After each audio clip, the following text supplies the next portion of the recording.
Good morning all of you. उम्मीद करता हूँ कि कल की क्लास को आपने रिवाइज किया होगा। नहीं किए हैं?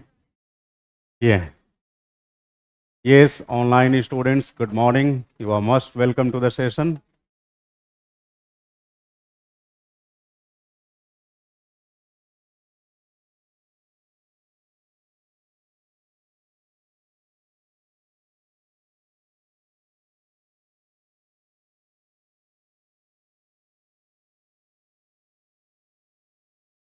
कल हम लोग गुड गवर्नेंस के बारे में पढ़ रहे थे, है ना?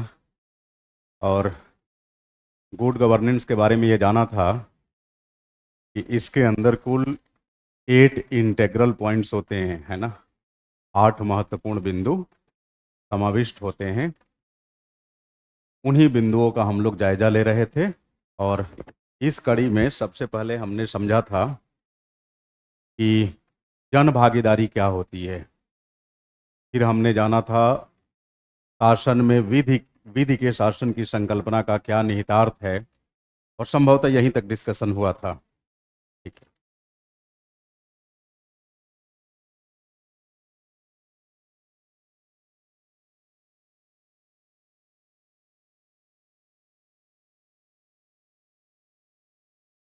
सुशासन,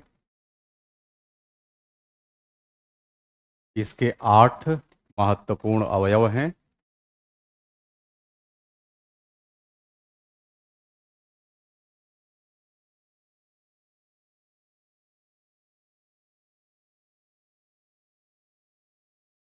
पहला है जन सहभागिता या जन भागीदारी। यस,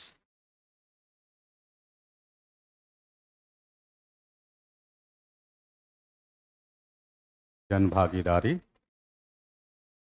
दूसरा है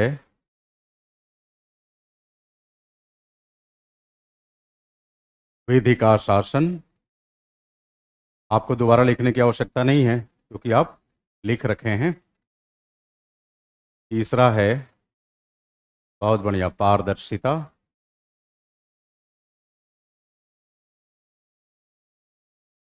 चौथा है, क्या है? हाँ, रिस्पॉन्सिवनेस, अनुक्रियाशीलता।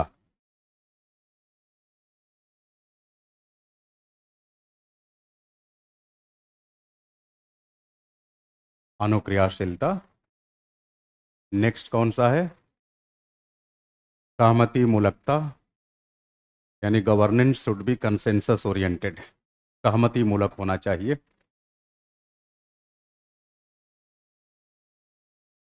सहमति मूलकता। 5 हो गए। छठा क्या है?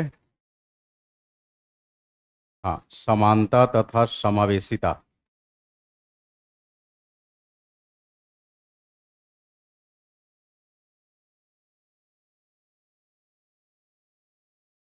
सातवां क्या है?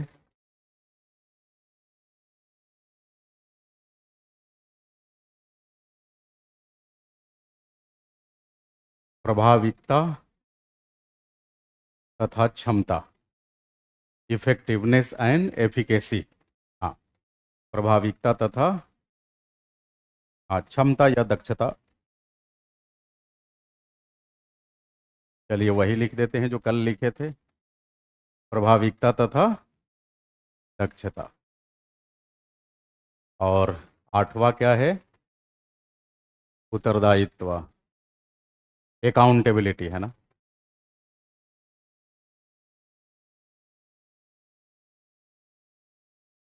यानी किसी भी शासन व्यवस्था में अगर ये आठों कारक निहित है तो आप कह सकते हैं कि वह सुशासन है। सुशासन है, गुड गवर्नेंस है। अब जन भागीदारी के अंदर हमने क्या पढ़ा था? भाई, व्यापक जन भागीदारी शासन में कब होगी?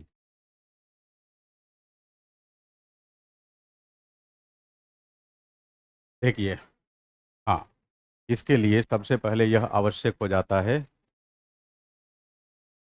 कि वेल इन्फॉर्म्ड सिटीजनरी हो, यानी जनता पूर्ण संसूचित हो, जागरूक हो। बिल्कुल।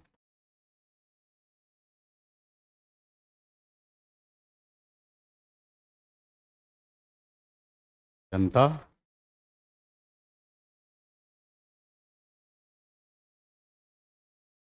पूर्ण संसूचित हो।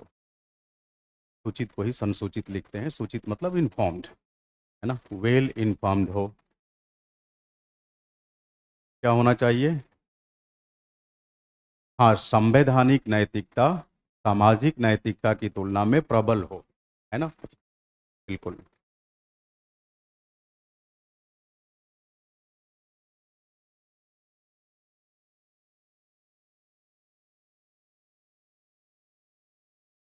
संवैधानिक नैतिकता सामाजिक नैतिकता की तुलना में प्रबल हो। और क्या होना चाहिए? हाँ, लोगों को राजनैतिक स्वतंत्रता से संबंधित अधिकार प्राप्त हो, मुख्य तौर पर वाक व अभिव्यक्ति की स्वतंत्रता का अधिकार।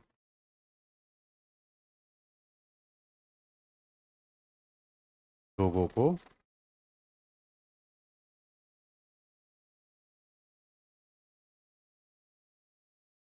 लोकतांत्रिक स्वतंत्रता का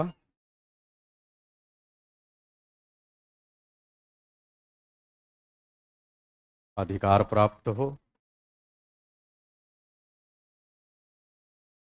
अब लोकतांत्रिक स्वतंत्रता को आप कनेक्ट कर सकते हैं अपने संविधान के भाग 3 के अनुच्छेद 19 परंतु 1 में दिए गए अधिकारों से। मूल रूप से 7 अधिकार दिए गए थे, लेकिन 1978 में 44वें संविधान संशोधन अधिनियम के बाद केवल 6 ही रह गए। और वो 6 कौन से हैं? पहला, वाक व अभिव्यक्ति की स्वतंत्रता का अधिकार। दूसरा, शांतिपूर्ण व शस्त्र रहित सभा व संगोष्ठी आयोजित करने का अधिकार। तीसरा कौन सा है? हाँ, संघ बनाने का अधिकार, सहकारी समितियां गठित करने का अधिकार। तो 2011 के बाद सहकारी समितियां भी जुड़ गई उसमें, 97th अमेंडमेंट के बाद। चौथा क्या है? देश के किसी भी हिस्से में बेरोक टोक घूमने का अधिकार। नेक्स्ट क्या है? हाँ, अपनी मनचाही जगह पर देश में कहीं भी अस्थाई या अस्थाई तौर पर बसने या निवास करने का अधिकार। और छठा कौन सा है? मनपसंद रोजगार पेशा करने का अधिकार। तो बोलते हैं right to avocation, mean to choose one's occupation according to one's desires. ये सारे डेमोक्रेटिक फ्रीडम रिलेटेड राइट्स हैं। अब जरा सोचिए, अगर किसी देश के नागरिकों को लोकतांत्रिक स्वतंत्रता से संबंधी अधिकार प्राप्त नहीं होंगे, क्या वे अपनी सरकारों के समक्ष पर्याप्त मात्रा में आगत को शामिल कर पाएंगे, प्रस्तुत कर पाएंगे? नहीं। गवर्नमेंट के सामने, राजनीतिक व्यवस्था के सामने वे आगत को प्रविष्ट नहीं कर पाएंगे, इंट्रोड्यूस नहीं कर पाएंगे। कि सरकार उन्हें मौका ही नहीं देगी अपनी बातें रखने का। सरकार उन्हीं बातों को सुनेगी जो वह सुनना चाहेगी। वैसे में बताइए, दार्शनिक व्यवस्था में जन भागीदारी को सुनिश्चित किया जा सकेगा? नहीं किया जा सकेगा। प्लस एक चीज़ हमने और पढ़ा था, निष्पक्ष मीडिया, तार्किक मीडिया। जब मीडिया तार्किकता व निष्पक्षता के साथ काम करती है, तब ये लोकतंत्र का चौथा स्तंभ बन जाती है। समझ रहे हैं मेरी बात? और जब ये तार्किकता व निष्पक्षता का परित्याग कर देती है, लोकतंत्र के लिए नासूर बन जाती है। मीडिया को इसके दोनों पक्षों के मद्देनजर कंसीडर करना चाहिए।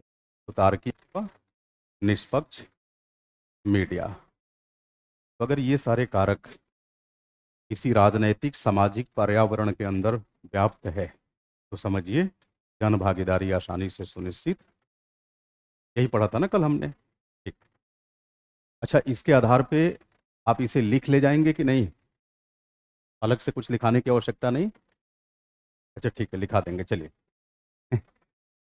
विधि का शासन, विधि का शासन। अब विधि का शासन भी हमने कल समझ लिया था, तो एक बार मैं फ्लैशबैक कर देता हूँ। उसके बाद इन दोनों को पहले लिखवा दूंगा टॉपिक वाइज, फिर हम लोग आगे के फैक्टर्स के बारे में पढ़ेंगे, समझेंगे और साथ में लिखते भी चलेंगे। नहीं, कभी कभी बड़ी अजीब सी स्थिति लगती है जब 1.5 घंटे आपको लिखना पड़ता है। हाँ, तो वो ठीक नहीं है। ये लेक्चर का असंतुलित रूप बयां करता है, ऐसे नहीं होना चाहिए। कई बार हम ये मान के चलते हैं कि बहुत अच्छे से समझा दिए, आप रनिंग नोट्स भी बना लिए, क्या पता लिखाने से बच जाए, लेकिन आप हैं कि छोड़ते नहीं। अब हम साथ साथ लिखाते चलेंगे। चलिए, यहाँ तक का तो ब्लूप्रिंट क्लियर है ना। जब भी जन भागीदारी, ध्यान रखना, ये जन भागीदारी आपको आगे भी पढ़ना है एक टॉपिक के रूप में, समझ रहे मेरी बात। अभी जन भागीदारी के लिए और भी तमाम चीज़ें हम पढ़ेंगे। कई जन भागीदारी व उत्तरदायित्व के स्वरूप, क्या क्या स्वरूप हैं। आपको नहीं लगता कि हमारे यहाँ राजनीतिक व्यवस्था, या कह सकते हैं सरकार, सरकार के उत्तरदायित्व को सुनिश्चित कराने में सबसे प्रबल भूमिका तो संसद की है कि नहीं। संसदीय व्यवस्था में संसद ही तो मुख्य तौर पे प्रधानमंत्री के नेतृत्व वाली मंत्रिपरिषद को नियंत्रित करती है, क्योंकि प्रधानमंत्री के नेतृत्व वाली मंत्रिपरिषद, जिसे हम अनौपचारिक भाषा में, बोलचाल की भाषा में सरकार कहते हैं, से लोकसभा के प्रति जवाबदेह रहना पड़ता है। उसे निरंतर लोकसभा के विश्वासों की आवश्यकता पड़ती है। अगर लोकसभा में सरकार के खिलाफ अविश्वास प्रस्ताव पारित हो गया तो सरकार गिर जाएगी, ये समस्याएं होती है। तो पहली तो अकाउंटेबिलिटी, सरकार की अकाउंटेबिलिटी संसद के स्तर पे ही तय हो जाती है। अब संसद के भीतर सरकार के लोगों से तमाम तरह के प्रश्न पूछे जाते हैं, वगैरह वगैरह। यहीं पर आपको मैं बिजनेस ऑफ पार्लियामेंट भी पढ़ाऊंगा। संसद की कार्यवाही, संसद की कार्यवाहियाँ किस तरीके से अंजाम दी जाती है, कैसे किसी प्रस्ताव को प्रस्तुत किया जाता है, कैसे किसी संकल्प को प्रस्तुत व पारित किया जाता है, संसद के एक दिन के अधिवेशन में कौन कौन से काम काज होते, ये तमाम चीज़ें हम पढ़ेंगे जवाबदेहिता के अंदर, उत्तरदायित्व के अंदर, अकाउंटेबिलिटी के अंदर। ठीक है। एनीवे, अब थोड़ा सा विधि के शासन को रिवाइज कर लेते हैं। स्लाइड चेंज कर लूँ अगर आपकी इजाज़त हो तो।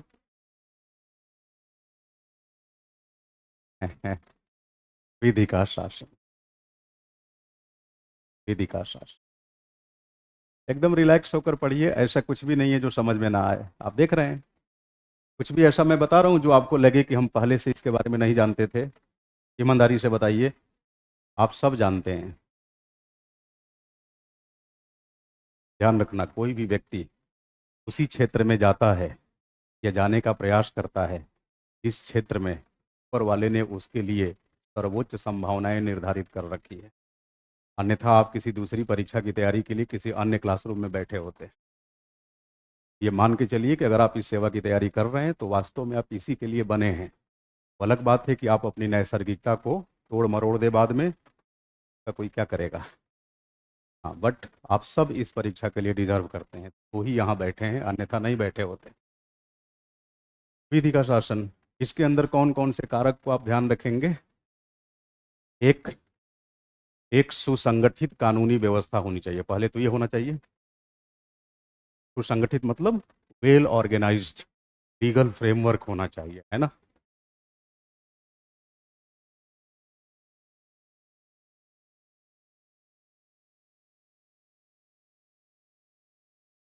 एक सुसंगठित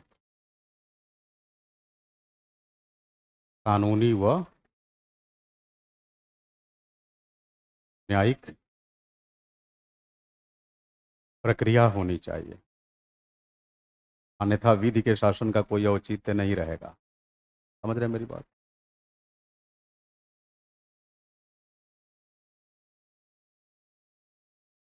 न्यायिक निष्पक्षता होनी चाहिए।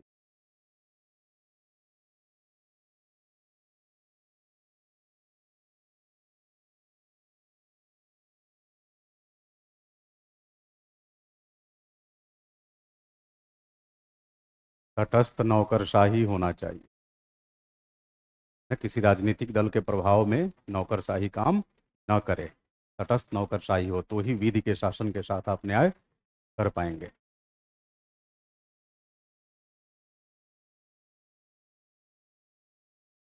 कानून सभी के ऊपर समान रूप से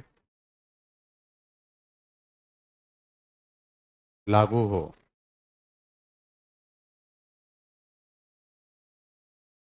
समाज में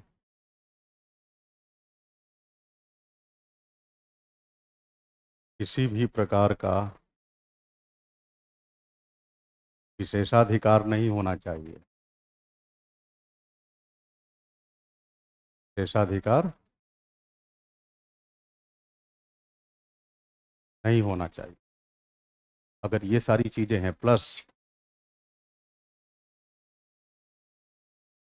नागरिक अधिकारों को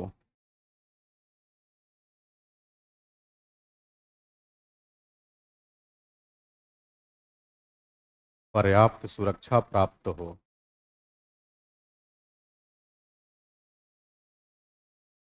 आप कह सकते हैं मानवाधिकारों की रक्षा होनी चाहिए।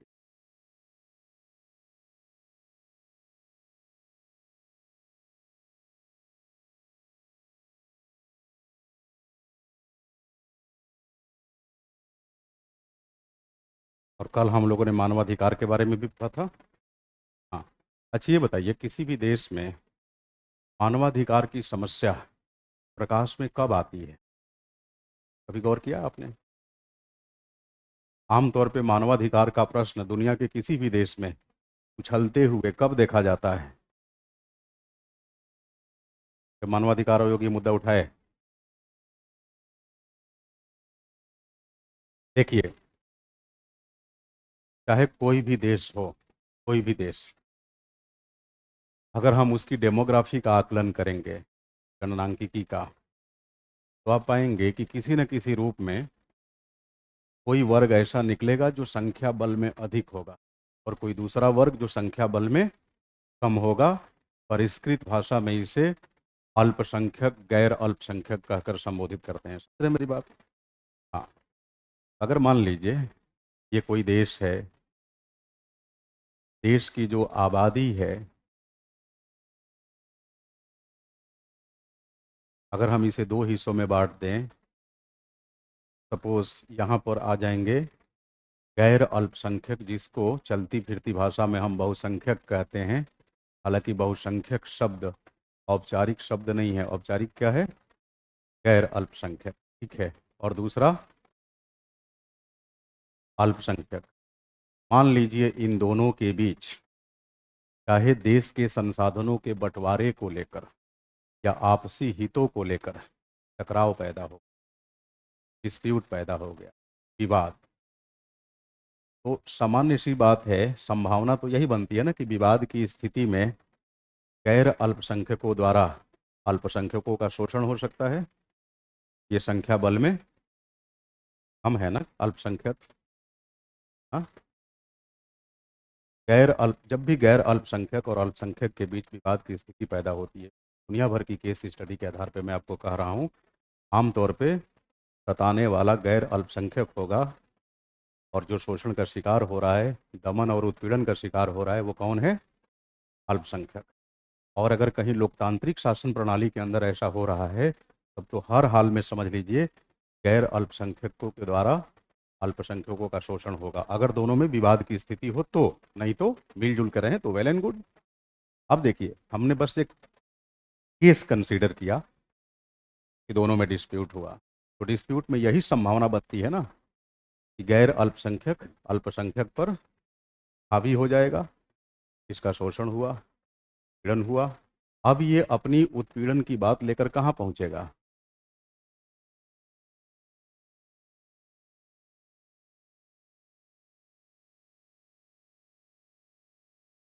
सरकार के पास। समझ रहे मेरी बात? सरकार, क्या आप ऐसा कुछ करें जिससे दंगे फसाद न हो? अन्यथा दंगों में आमतौर पे हम उत्पीड़न के शिकार हो रहे हैं। इस तरह की बातें हो। सरकार के सामने क्या विकल्प रहेगा? पहला विकल्प, सरकार चाहे तो इस विवाद को, विवाद तो मैं थोड़ा सा डिप्लोमेटिक लैंग्वेज में लिख दिया, इसी भाषा में लिखना चाहो तो लिख लो, दंगा। सरकार की यही कोशिश होनी चाहिए ना कि दंगे को रोक दें। मान लीजिए सरकार ने दंगे को रोक दिया,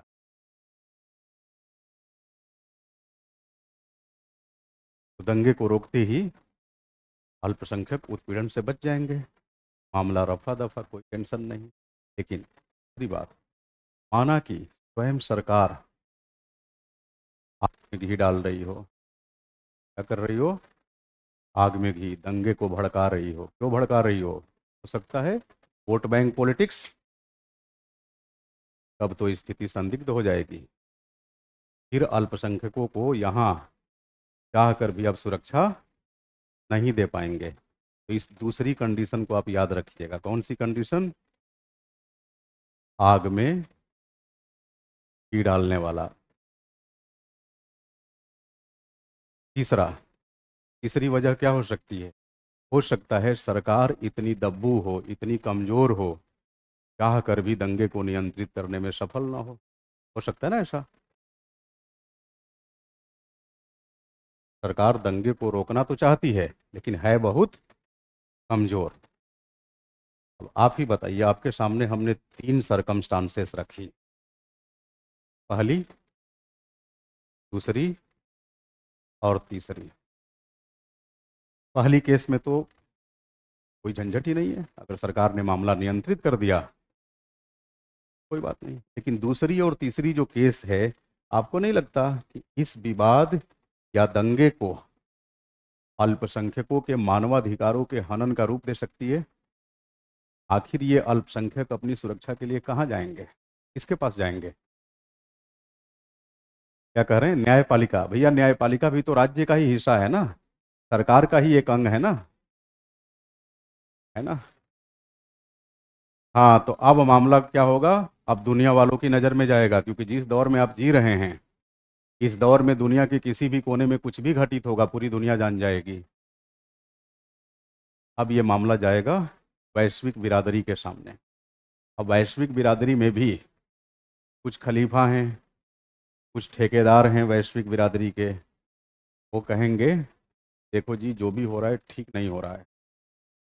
और आधुनिक विश्व सभ्य लोगों की दुनिया है, हम कहीं भी इस तरह की बर्बरता को स्वीकार नहीं कर सकते।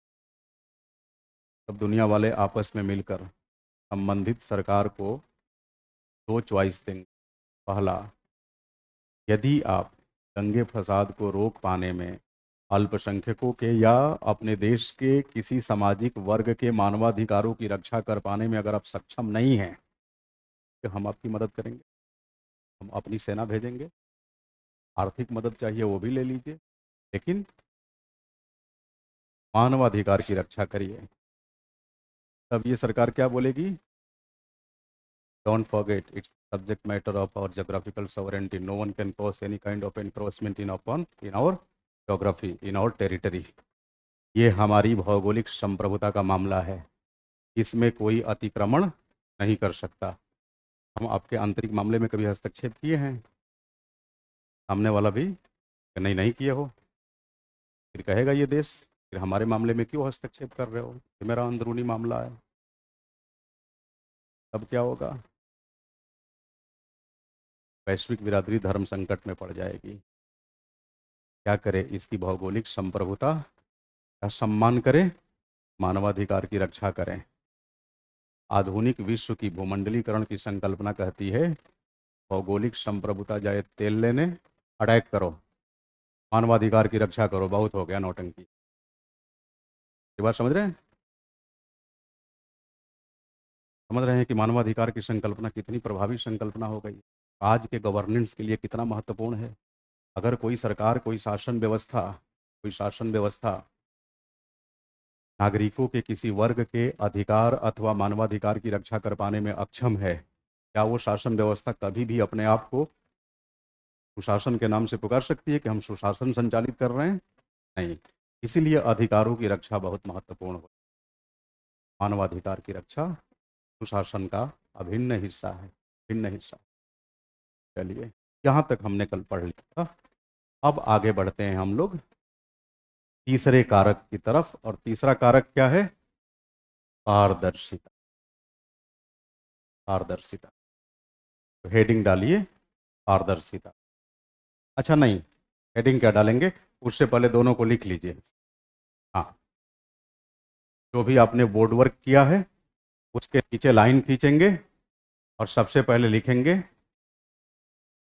जन भागीदारी। जन भागीदारी, जन भागीदारी। एक डाउन।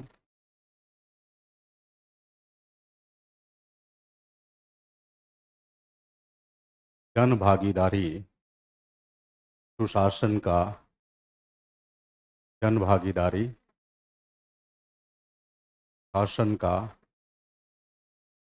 का अभिन्न अवयव है। अभिन्न अवयव है।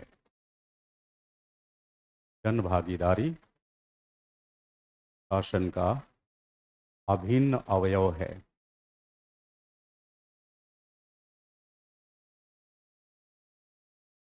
इसके तहत इसके तहत के तहत यह कोशिश की जाती है। इसके तहत इसके तहत यह कोशिश की जाती है। यह कोशिश की जाती है जनता के सभी वर्ग जनता के सभी वर्ग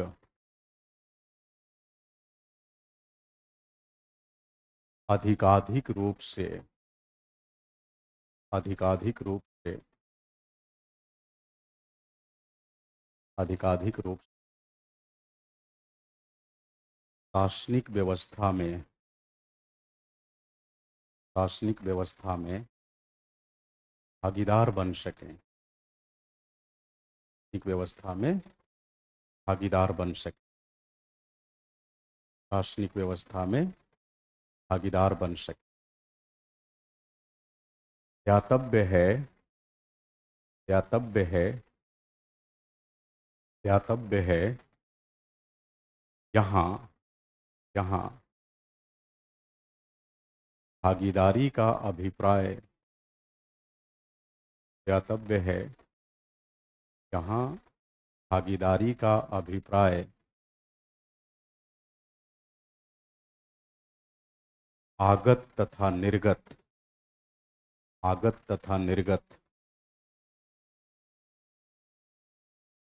दोनों में हस्तक्षेप से है। पॉइंट को समझ रहे हैं कि नहीं? हाँ, आगत तथा निर्गत दोनों में हस्तक्षेप से है।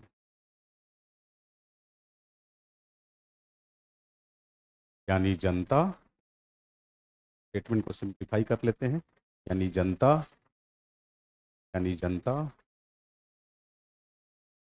राजनीतिक प्रणाली के समक्ष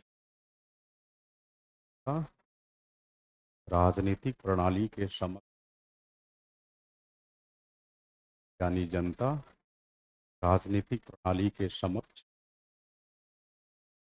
खुलकर खुलकर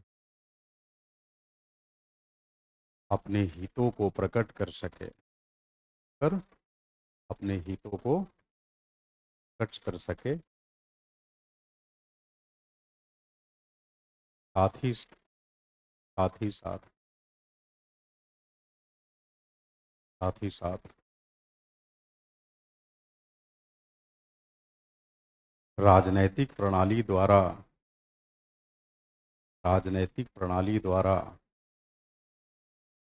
उत्पन्न किए जाने वाले राजनैतिक प्रणाली द्वारा उत्पन्न किए जाने वाले निर्गतों पर निर्गतों पर निर्गतों पर अपनी समीक्षा भी प्रकट कर सके।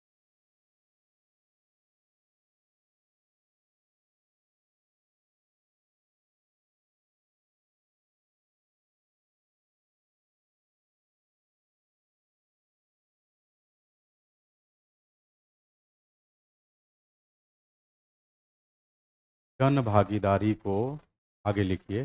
जन भागीदारी को बढ़ावा देने में जन भागीदारी को बढ़ावा देने में निम्नलिखित कारक सहायक सिद्ध हो सकते हैं। निम्नलिखित कारक सहायक सिद्ध हो सकते। पॉइंट नंबर 1, और 1,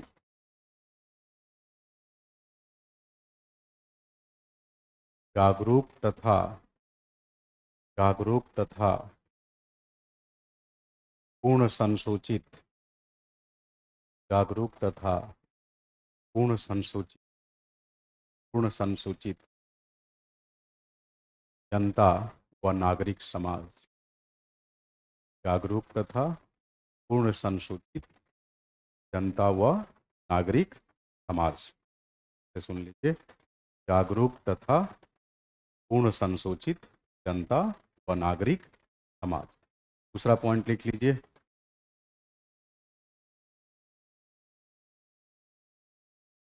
समाज में व्याप्त किसी पीटी रूढ़िवादी परंपराओं से दूरी, समाज में व्याप्त किसी पीटी रूढ़िवादी परंपराओं से दूरी तथा तथा संविधान के गार लोकतांत्रिक मूल्यों के प्रति कटिबद्धता। इसे सुनिए, किसी पीटी रूढ़िवादी परंपराओं से दूरी तथा संविधान में व्याप्त गार लोकतांत्रिक मूल्यों के प्रति कटिबद्धता, समर्पण। ये रही बात, गार लोकतांत्रिक मूल्यों के प्रति कटिबद्धता। नेक्स्ट पॉइंट,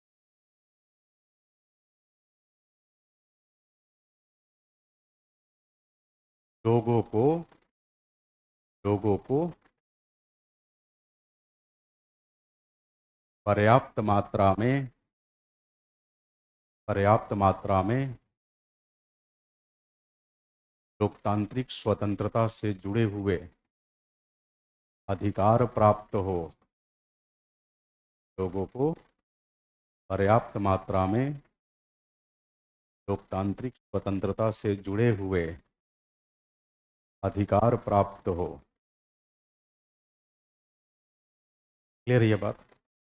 आगे लिखने से पहले एक बार मुझे सुन लीजिए। अब देखिए, जब तक आपको पर्याप्त मात्रा में लोकतांत्रिक स्वतंत्रता से संबंधी अधिकार नहीं मिलेगा, तब तक आप अपनी अभिव्यक्ति की आज़ादी का उपयोग करते हुए सरकार से सवाल जवाब कर ही नहीं सकते। समझ रहे मेरी बात? दूसरी बात, लोकतांत्रिक स्वतंत्रता के अधिकार का ही एक हिस्सा है संघ या संगठन बनाना। और जब आप संगठन के माध्यम से सरकार के समक्ष अपनी बातें रखते हैं, तो वहाँ पर आपकी आवाज़ और अधिक बुलंद होती है। इस संगठनात्मक रूप में आप अपनी आवाज़ सुना रहे होते हैं, है ना?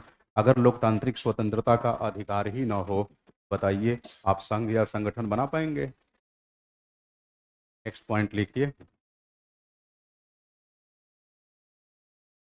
तार्किक तथा निष्पक्ष मीडिया भी तार्किक तथा निष्पक्ष मीडिया भी तार्किक तथा निष्पक्ष मीडिया भी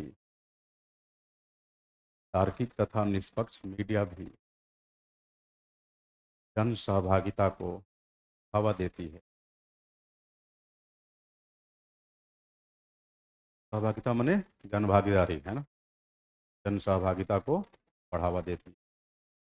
अब तो आराम से अगर केवल जन भागीदारी पर ही टिप्पणी लिखने को आए तो 150-200 शब्दों में तो लिख ही देंगे आप, ज़्यादा ही लिख देंगे। हाँ, अब आ जाइए विधि का शासन। हेडिंग डालिए, विधि का शासन।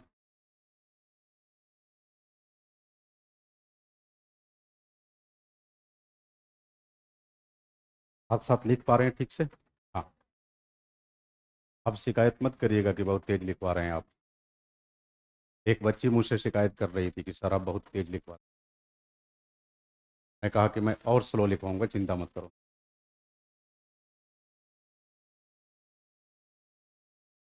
Take down please. विधि के शासन की अवधारणा, विधि के शासन की अवधारणा, विधि के शासन की अवधारणा। तो शासन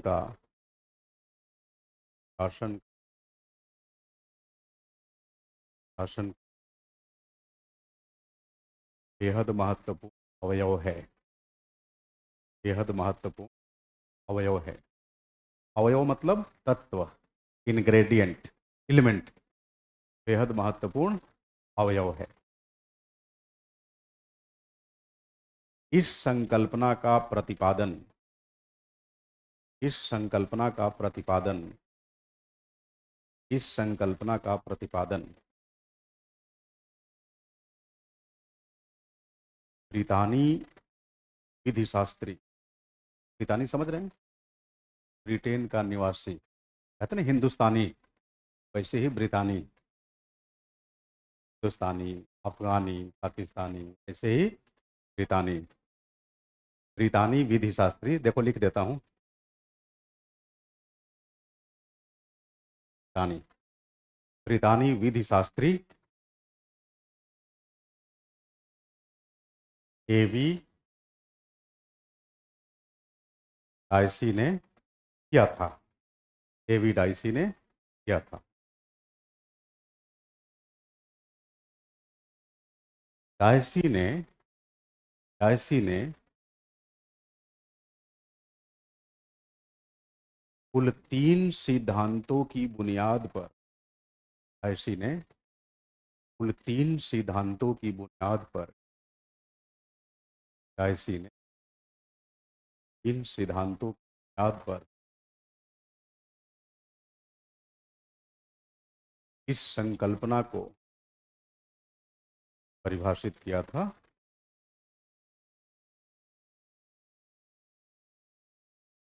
संकल्पना को परिभाषित या प्रतिपादित किया था, कल्पना को प्रतिपादित किया था। वे तीनों सिद्धांत इस प्रकार हैं, वे तीनों सिद्धांत इस प्रकार हैं के बाद डैश लगाएंगे, फिर बिंदुवार लिखेंगे।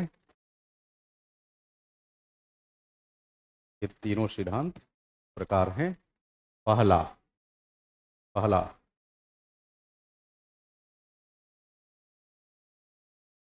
किसी भी व्यक्ति को,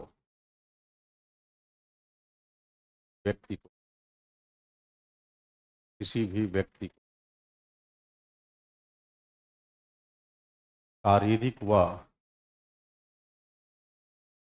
आर्थिक रूप, शारीरिक व आर्थिक रूप, शारीरिक आपके समझने के लिए मैं लिखवा रहा हूँ। बेसिकली शब्द होता है दैहिक, चाहे तो शारीरिक के बगल में दैहिक लिख दे। शारीरिक व, बैटरी डाउन हो गई है।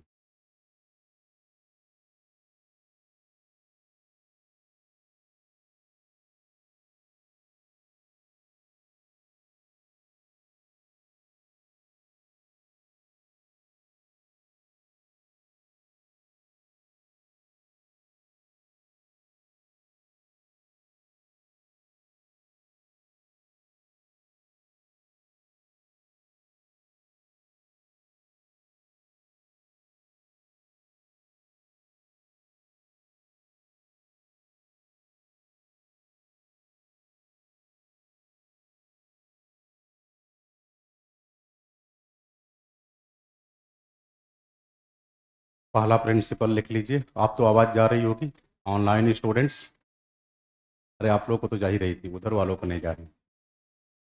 अभी वॉइस आ रही है। ज्योति, बुलाई, रोजी,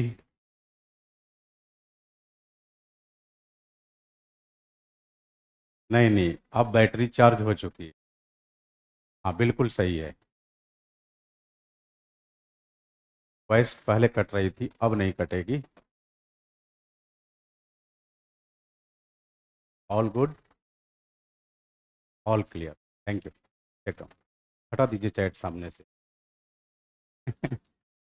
नहीं, नज़र पड़ जाती है ना तो फिर। गुड। अपने सामने रखिए। पहला सिद्धांत लिख लीजिए। किसी भी व्यक्ति को दैहिक अथवा, दैहिक मतलब शारीरिक, दैहिक अथवा आर्थिक रूप से तब तक दंडित नहीं किया जा सकता, तब तक दंडित नहीं किया जा सकता, जब तक किसी भी व्यक्ति शारीरिक, दैहिक व आर्थिक रूप से तब तक दंडित नहीं किया जा सकता जब तक कानून की सामान्य अदालतों में, कानून की सामान्य अदालतों में, कानून की सामान्य अदालतों में सामान्य अदालतीय प्रक्रिया का, सामान्य अदालतीय प्रक्रिया का अनुसरण करते हुए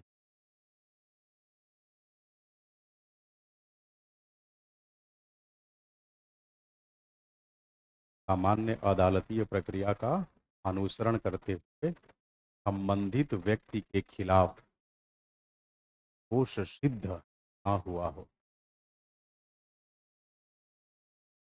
सिद्ध ना हो। बात समझ रहे हैं? संबंधित व्यक्ति के विरुद्ध दोष सिद्ध ना हो। कि जब तक दोष सिद्ध नहीं होगा, कैसे होगा? सामान्य अदालतीय प्रक्रिया का अनुसरण करते हुए कानून की सामान्य अदालतों में वही दंडित करेंगे, अन्यथा। क्लियर ये बात? सेकंड पॉइंट, सेकंड पॉइंट,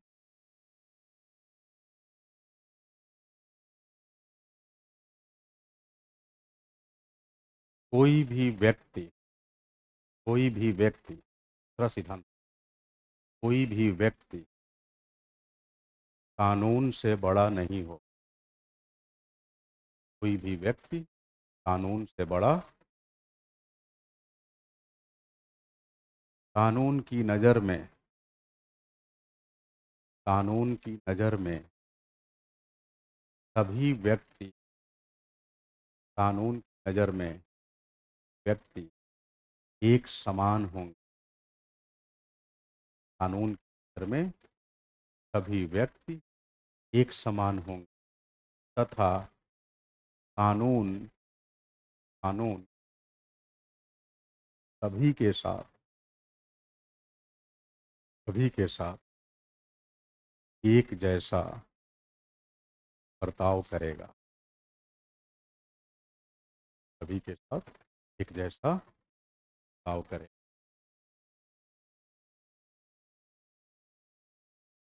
इसी पॉइंट में लिखेंगे अगली लाइन, शासक चाहे कोई भी, शासक, शासक चाहे कोई भी हो, शासन सदैव कानून का होगा। शासक चाहे कोई, शासन सदैव कानून का होगा। क्लियर है ये बात? Take down third point, third principle, third principle, AV Dicey के अनुसार, एवी डाइसी के, एवी डाइसी के अनुसार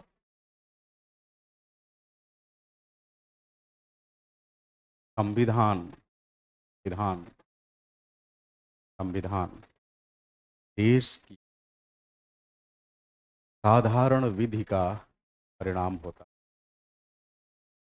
constitution the result of the ordinary laws the land. संविधान देश की साधारण विधि का परिणाम होता है। अब इसी के नीचे आप लिखेंगे नोट, नोट, भारतीय संवैधानिक योजना में, भारतीय संवैधानिक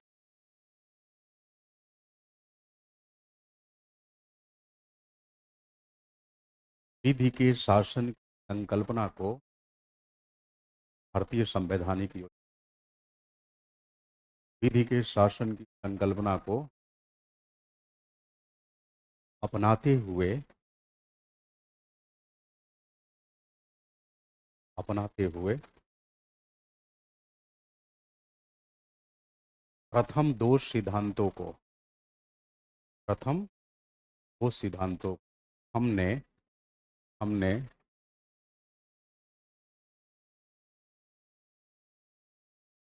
हूबहू अपना लिया, हमने हूबहू अपना लिया, किंतु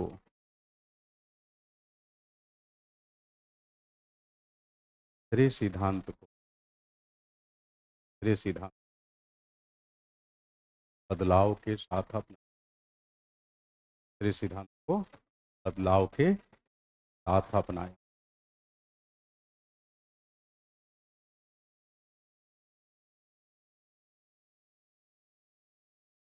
भारतीय राज व्यवस्था में, भारतीय राज व्यवस्था में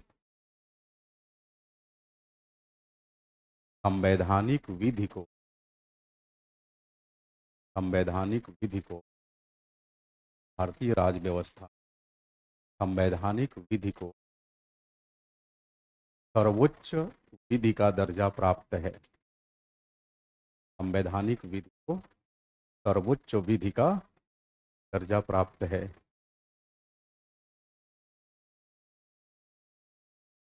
साधारण विधियां, साधारण विधियां, साधारण विधियां संवैधानिक विधियों का, साधारण विधियां संवैधानिक विधियों का अनुसरण करती, अनुसरण करती हैं। हम समझ रहे हैं, फॉलो करती है, अनुसरण करती है। माना कि, माना कि, माना कि कोई साधारण विधि, माना कि कोई साधारण विधि संवैधानिक विधि से, संवैधानिक विधि से असंगत है, असंगत है, असंगत है, तब, तब स्थिति में, तब उस स्थिति में, उस स्थिति में साधारण विधि को, साधारण विधि, साधारण उस सीमा तक निरस्त कर दिया जाएगा, साधारण विधि सीमा तक निरस्त कर दिया जाएगा, इस सीमा तक, इस सीमा तक वह संवैधानिक विधि, साधारण विधि को सीमा तक निरस्त कर दिया जाएगा, इस सीमा तक वह वैधानिक से संगत।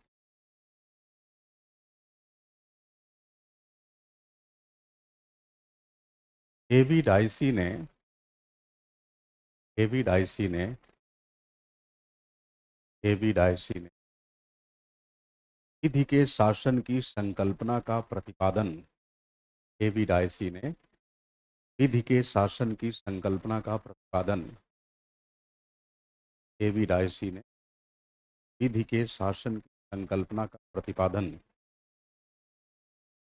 ब्रिटिश राज व्यवस्था के, ब्रिटिश राज व्यवस्था के परिप्रेक्ष्य में किया था, ब्रिटिश राज व्यवस्था के परिप्रेक्ष्य में किया था, जहां, जहां साधारण विधि तथा संवैधानिक विधि में कोई अंतर नहीं होता, जहां साधारण विधि तथा संवैधानिक विधि में कोई अंतर नहीं होता, जहां साधारण विधि व संवैधानिक विधि में कोई अंतर नहीं होता। क्लियर है? पैराग्राफ चेंज करके लिखेंगे।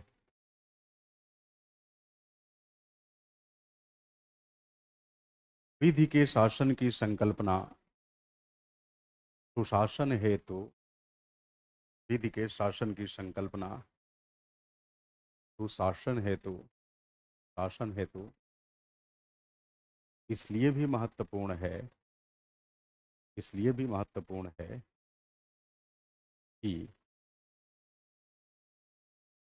कि इसके माध्यम से, के माध्यम से, इसके माध्यम से यह सुनिश्चित किया जाता है, यह सुनिश्चित किया जाता है सुनिश्चित किया जाता है कि सरकारें सरकारें सरकारें अपने शासनिक दायित्वों का निर्वहन सरकारें अपने शासनिक दायित्वों का निर्वहन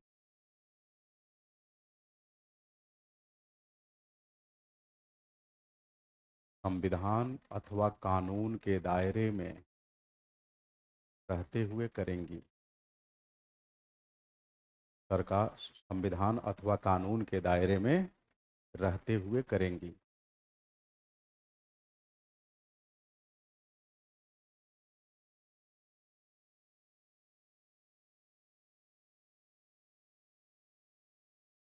और इस प्रकार शासनिक प्रणाली शासनिक प्रणाली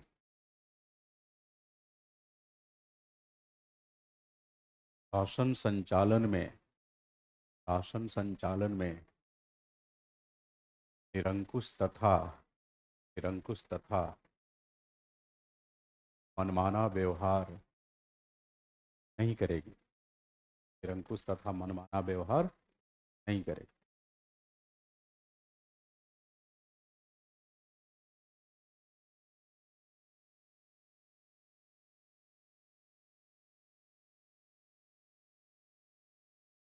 निरंकुशता मुक्त शासन निरंकुशता मुक्त शासन निरंकुशता मुक्त शासन निरंकुशता मुक्त शासन जहां एक तरफ जहां एक तरफ लोकतांत्रिक मूल्यों की रक्षा करता है, वहीं दूसरी तरफ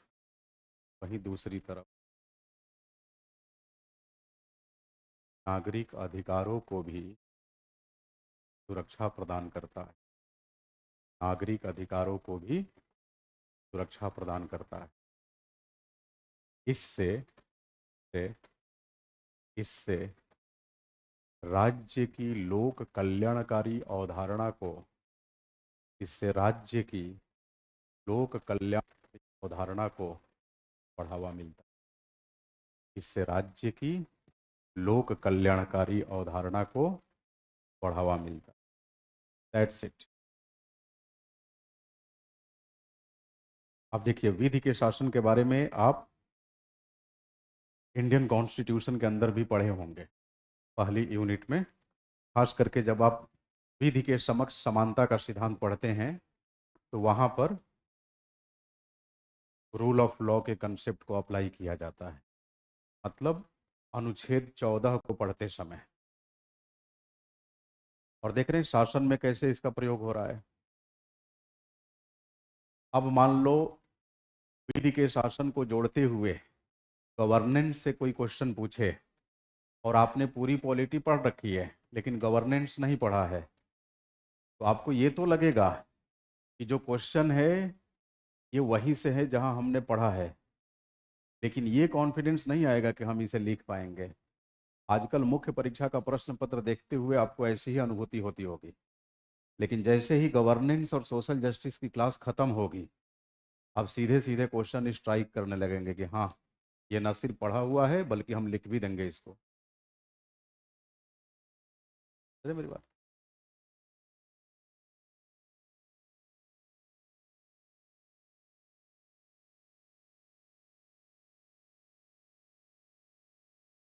हमने जन भागीदारी और विधि का शासन पढ़ लिया। अब आ जाइए पारदर्शिता पर।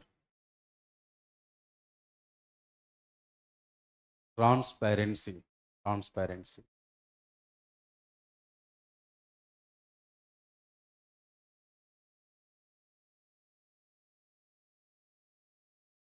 पारदर्शिता पारदर्शिता। अब देखिए, शासन व्यवस्था में पारदर्शिता का क्या मतलब है। पहली बात, शासन संचालन का दायित्व किसके कंधे पर है। सरकार। सरकार किसके लिए शासन करती है। जनता के लिए, है ना।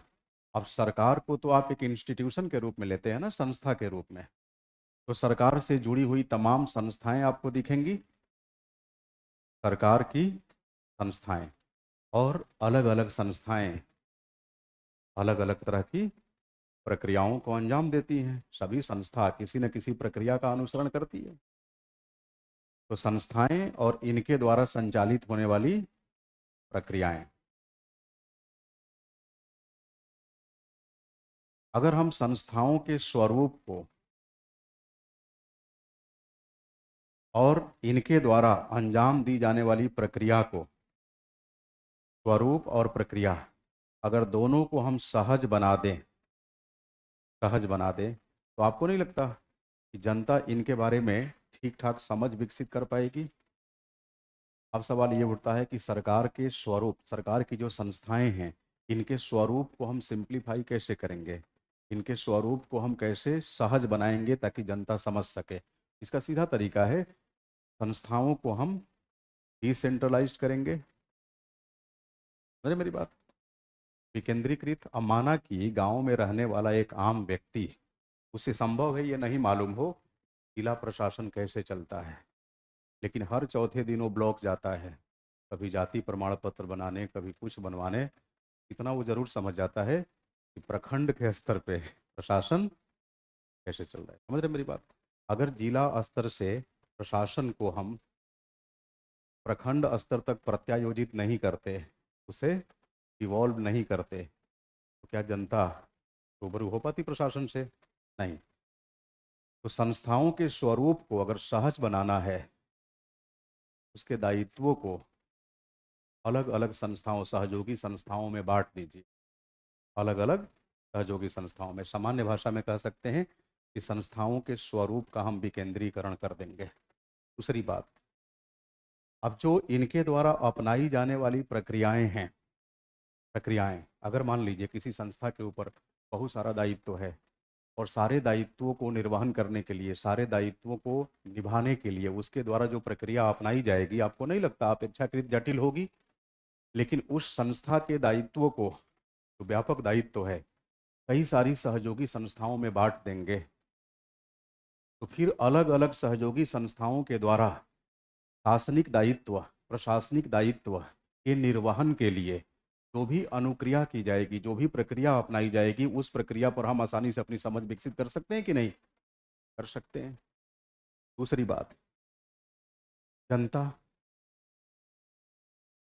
आपको नहीं लगता कि जनता के एंड से भी जो नागरिक समाज है, नागरिक समाज परिष्कृत होना चाहिए? परिष्कृत नागरिक समाज होना चाहिए, संगठित नागरिक समाज होना चाहिए।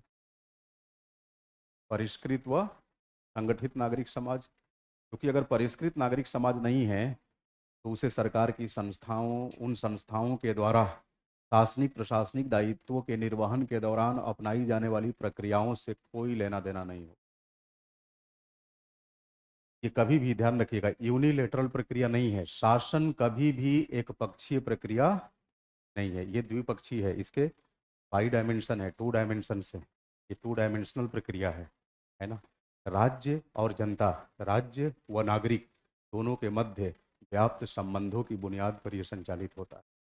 ठीक है, तो अगर मान लीजिए जनता जागरूक है, नागरिक समाज परिष्कृत व संगठित है, तो वो चाहेगा सरकार की संस्थाएं क्या तय नियमों के अनुसार, तय मानकों के अनुसार अपने दायित्वों का निर्वहन कर रही हैं। अब मान लीजिए जो भी नियामक हैं, या जो भी नियम है, जो भी विनियम है, अच्छा, नियम और विनियम का मतलब समझ रहे हैं? नियम का मतलब जैसे मान लीजिए कोई डायरेक्शन सेट किया गया अलग अलग लक्ष्यों को प्राप्त करने के लिए, किसी नियम के माध्यम से 4 लक्ष्यों की प्राप्ति सुनिश्चित की गई, और उन 4 लक्ष्यों में बाद में तय हुआ, हमारा लक्ष्य अति महत्वपूर्ण है, उस लक्ष्य की प्राप्ति के लिए हम विशेष फोकस करेंगे, इकलौते उस लक्ष्य से संबंधित हमने एक और सब लॉ बना दिया, उसको क्या बोला? विनियम। क्लियर है ये बात? हाँ। तो सरकार की संस्थाएं स्थापित नियमों एवं विनियमों के दायरे में रहते हुए अपनी गतिविधियों का निर्वहन कर रही हैं या नहीं? ये बात जनता को मालूम चलनी चाहिए। तो अगर मान लीजिए सरकार की संस्थाएं यह सुस्पष्ट कर दे कि हम शासन से संबंधित जो भी दायित्व तो निभा रहे हैं तय नियमों के दायरे में निभा रहे हैं।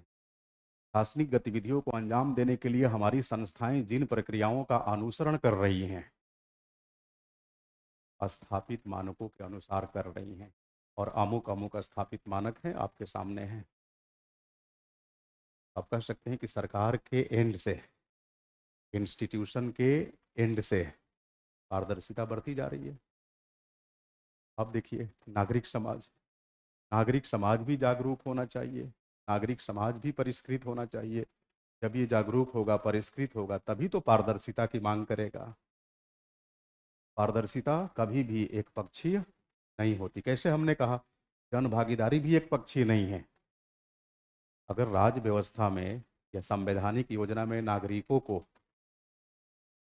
लोकतांत्रिक स्वतंत्रता के अधिकार मिले ही ना हो, तो बताइए आप चाह के भी शासन व्यवस्था में अपनी भागीदारी सुनिश्चित कर पाएंगे? नीति निर्माण में या अपने हितों को साधने के लिए सरकार से जो आप अपेक्षा कर रहे हैं, क्या उन अपेक्षाओं को ठीक तरीके से आप प्रकट कर पाएंगे?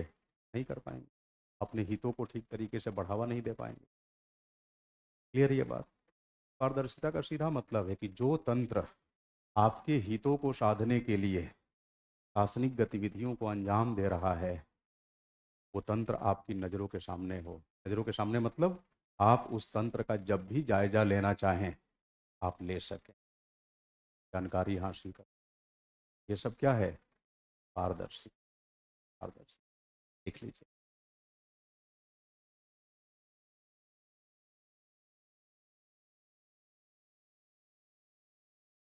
पारदर्शिता का पारदर्शिता का अभिप्राय यह है, पारदर्शिता का अभिप्राय यह है कि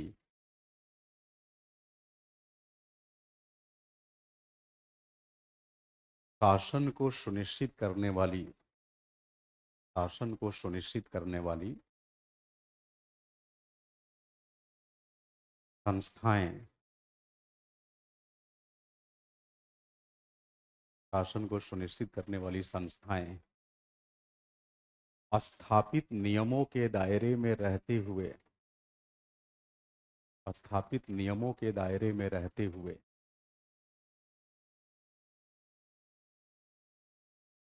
स्थापित नियमों के दायरे में रहते हुए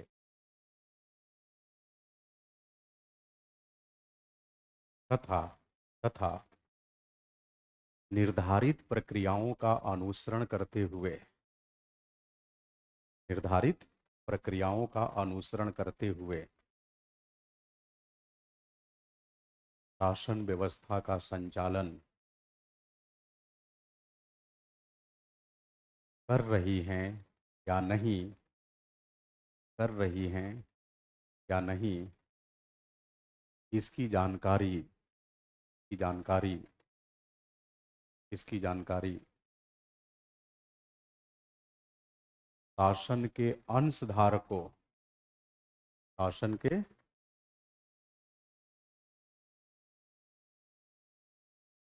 अंशधारकों को, बगल में लिख लीजिए, आम जनता, शासन के अंशधारकों को सहजता से मिलनी चाहिए। सहजता से मिलनी चाहिए। इसी को क्या बोलेंगे? पारदर्शिता। बात समझ में आ रही है? पारदर्शिता। अच्छा देखिए, हो सकता है कोई शासनिक संस्था आपके लिए जो काम कर रही है आपको लगेगा भी कि हाँ ये तो मेरे हित में हो रहा है, मेरे लिए अच्छा है, लेकिन पता चला कि स्थापित प्रक्रिया व तय नियमों के दायरे में रहते हुए, तो फिर ये सुशासन नहीं होगा। समझ रहे मेरी बात? मतलब सुशासन के दायरे में ये पारदर्शिता की श्रेणी में नहीं आएगा। अब तो पारदर्शिता को आप डिफाइन कर ले जाएंगे। गुड। चलिए अगले अगले मानक पे चलते हैं।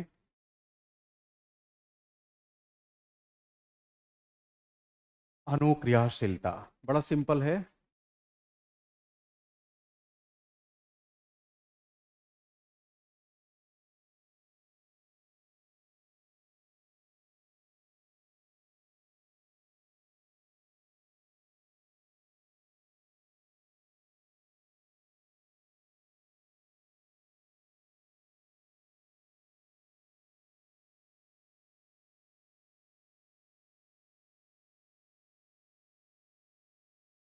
रिस्पॉन्सिवनेस बोलते हैं इसको अंग्रेजी में, रिस्पॉन्सिवनेस।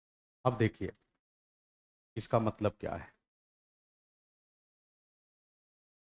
मान लीजिए यहाँ स्टेट है, स्टेट का मतलब सरकार, उसकी संस्थाएं, ठीक। यहाँ शेयर होल्डर है, शासन का शेयर होल्डर मतलब आम जनता कह लीजिए या कोई नागरिक संगठन। यहाँ पर सिटीजन है, कॉमन मैन। इसने स्टेट के समक्ष कोई मांग रखी, अपनी मांग रखी, स्टेट ने स्वीकार कर लिया, yes your demand is acceptable to me, आपकी मांग हमें स्वीकार है। आपने मांग कब किया है?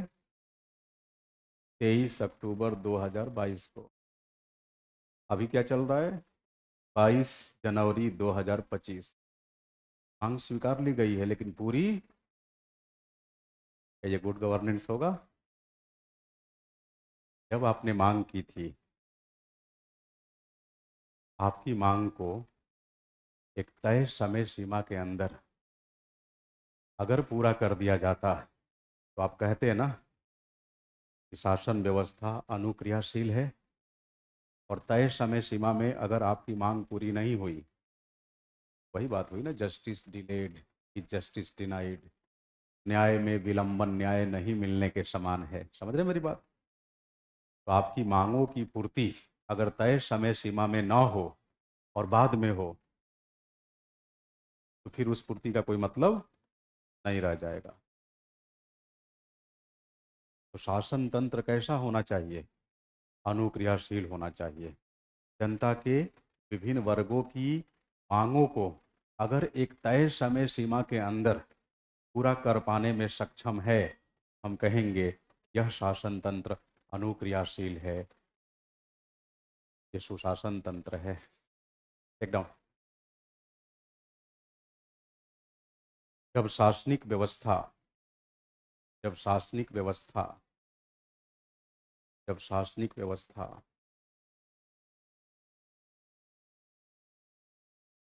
जनहितों के मुद्दों को या जनहित के मुद्दों को जब शासनिक व्यवस्था जनहित के मुद्दों को समय सीमाबद्ध तरीके से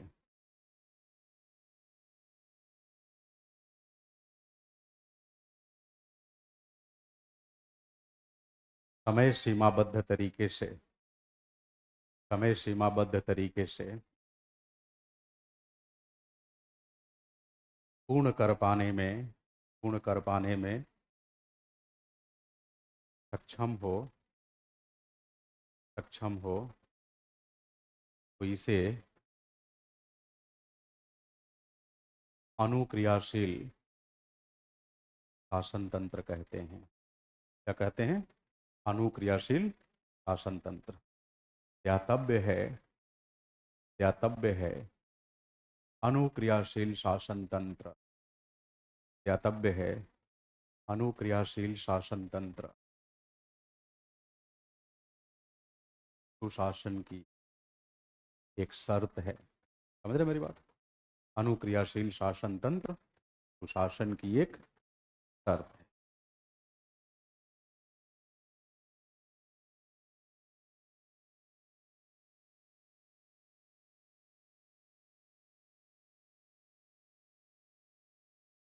सहमति मूलकता।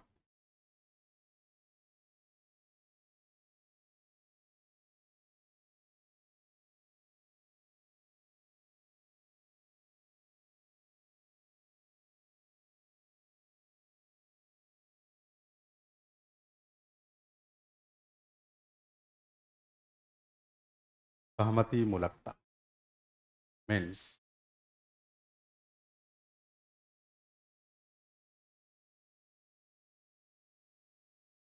कंसेंसस ओरिएंटेड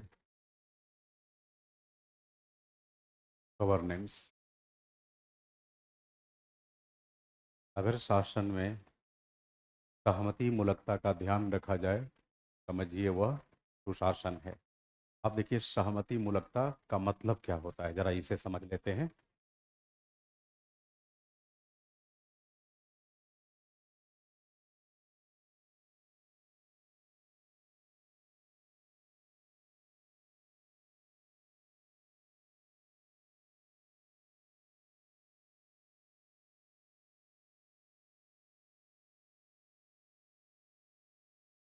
सामाजिक राजनैतिक पर्यावरण। अच्छा, आंसर राइटिंग में इस तरह के चित्रों को आप दिखा सकते हैं, लेकिन ये ध्यान रखिएगा, आपकी पहले से ही वेल डिसाइडेड वर्ड लिमिट वाली कॉपी दी जाती है ना। तो आप जितना स्पेस ऑक्युपाई करेंगे, लगभग उतने स्पेस में जो आपने वर्बल रिप्रेजेंटेशन शो किया है, लिखा हुआ है लिखित उत्तर में, उतने वर्ड यहाँ काउंट कर लिए जाते हैं। अरे मेरी बात, ये मत समझिएगा इसके अंदर जो लिखेंगे उतने ही शब्द कंसिडर किए जाएंगे। तो आमतौर पे जब कभी लगा, मैं तुम्हें रणनीति बता रहा हूँ कि प्रश्न के उत्तर के लिए हमारे पास पर्याप्त मसाला नहीं है, लिखना 250 शब्द में है लेकिन कंटेंट 150 शब्द का है, तो 100 शब्दों में जो आप लिखते हैं उसके लिए जितना स्पेस ऑक्युपाई होता है, नहीं स्पेस में उसकी पिक्टोग्राफी या ब्रेन मैप दिखा दीजिए, बात बन जाएगी। इसको कहते हैं साम दाम दंड भेद कूटनीति। ये बहुत काम आती है। अभी तो कहते हैं कि परीक्षा में सफल होना केवल की तोड़ मेहनत से ही मुमकिन नहीं है, स्मार्ट स्ट्रेटजी। और जब हम स्मार्ट स्ट्रेटजी अपनाते हैं तो कई बार नैतिक मूल्यों से अगर समझौता करके लाभ मिल जाए तो वो भी कर डालते हैं। जैसे एग्जामिनेशन हॉल में प्रीलिम्स का पेपर हो रहा है और आपको लगा कि जो भी इन्विजिलेटर है थोड़ी दूरी पर है, एक दो प्रश्नों का जवाब पूछताछ करके प्राप्त किया जा सकता है, कर डालिए। समझ रहे हैं मेरी बात? ये मैं नहीं कहता, दुनिया के सारे यथार्थवादी चिंतकों ने यही कहा है। मैं उनकी बात आपको बता रहा हूँ, आगे आपके ऊपर है। गांधी जी जैसे आदर्शवादी क्या कहते हैं? नहीं, अगर बबुल के पेड़ पर आम दिखा, चाहे आम कितना भी स्वादिष्ट हो, पका हुआ हो, हम नहीं खाएंगे। उन्हें आम आम के पेड़ पर ही चाहिए। गांधी जी कहते हैं कि शैतान की आराधना करके हम भगवान का आशीर्वाद नहीं चाहते, इसके लिए हम भगवान की ही आराधना करेंगे। लेकिन यथार्थवादी क्या कहते हैं? आम जनता के लिए जो नैतिकता है, बड़े लोगों के लिए वो नैतिकता नहीं है। बड़े लोगों का आचरण अनैतिक होते हुए भी नैतिक होता है। बात समझ रहे हैं? आपको लगता है कि अनैतिक है, ये आपकी संकीर्ण सोच है। तो जनता के लिए नैतिकता व अनैतिकता की जो परिभाषा होती है, अभिजनों के लिए वो परिभाषा नहीं होती। बेसिकली पॉलिटिकल कंटेक्स्ट में ये बात कही गई है, नेताओं के लिए। आप कहते हैं ना कि यार इस नेता का आचरण ठीक नहीं है, इस पर तमाम धाराएं लगी हुई है, वगैरह वगैरह, इसका कृत्य भी नैतिक नहीं है, ये अनैतिक कृत्यों में लिप्त है। यथार्थवादी कहते हैं ये आपके दिमाग का फितूर है, वो जो भी कर रहा है सही कर रहा है। आपकी जो आम जनमानस की जो नैतिकता की परिभाषा है वो इन पर लागू नहीं होती। और जब व्यवहार में इन्हीं चीज़ों को आप अपने इर्द गिर्द तलाशने की कोशिश करेंगे, आपको खुद भी ऐसा लग जाएगा। अभी क्लास में बैठे हुए हैं, हिंदी माध्यम से आईएएस की तैयारी कर रहे हैं, सेलेक्ट हो जाएंगे। ट्रेनिंग के बाद जब आपकी रिक्रूटमेंट होगी, 2-4 साल नौकरी कर लेंगे, उसके बाद आपको ऐसा लगेगा कि नहीं नहीं, हमने हिंदी में पढ़ाई कर ली, बच्चों को तो अंग्रेज बनाकर छोड़ेंगे। समझ रहे हैं मेरी बात? ये चीज़ें होती हैं। अगर ये आईएएस सुधर जाएं, आपको बताऊं साल भर में देश की शिक्षा व्यवस्था सुधर नहीं। कैसे सुधरेगी? क्या बात कर रहे हैं आप? एक डिस्ट्रिक्ट मजिस्ट्रेट जिला भर की शिक्षा व्यवस्था का प्रबंधन उसके हाथ में होता है। डिस्ट्रिक्ट एजुकेशन ऑफिसर होते हैं लेकिन डिस्ट्रिक्ट मजिस्ट्रेट को ही रिपोर्ट करते हैं। डीएम का ग्रामीण बच्चों की शिक्षा दीक्षा पर उस तरह का फोकस नहीं हो पाता, क्योंकि उसके बच्चे कहाँ पढ़ रहे हैं? वो दिल्ली में पढ़ रहे हैं, मुंबई में पढ़ रहे हैं। अब चूंकि डेमोक्रेसी है, डेमोक्रेसी में तानाशाही के तत्वों को आप शामिल नहीं कर सकते। अन्यथा अगर थोड़ी सी इसकी इजाज़त हो जाए, आपको नहीं लगता है कि किसी कमेटी फमिटी के गठन की जरूरत नहीं होगी? दो चार आदेश प्रशासनिक क्षेत्र में आप जारी कर दीजिए, इतने में बात बन जाएगी। शर्त लगा दो, कंडीशन इम्पोज कर दो कि कोई भी ब्यूरोक्रेट प्राइवेट इंस्टीट्यूशंस में अपने बच्चों को नहीं पढ़ाएगा। पर समस्या क्या है? लिबर्टी के अगेंस्ट चला जाएगा, लोकतांत्रिक मूल्यों के अगेंस्ट चला जाएगा, तो कोई ऐसा आदेश कैसे जारी कर सकता है? समझ रहे मेरी बात? इसीलिए कई दफ़ा आप देखेंगे लिबरल डेमोक्रेसीज को इतनी तरक्की करनी चाहिए थी, नहीं कर पाई। खास करके पोस्ट कॉलोनियल स्टेट्स में, भारत जैसे पश्च उपनिवेशी देशों में ये रफ्तार बहुत धीमी है। हमसे बाद आधुनिक चीन स्वतंत्र हुआ, पुराने चीन की बात नहीं कर रहा, मैं माओ वाले चीन की बात कर रहा हूँ, च्वान काई शेक वाले चीन की नहीं। आज देखिए वो हमसे कितना आगे निकल गया।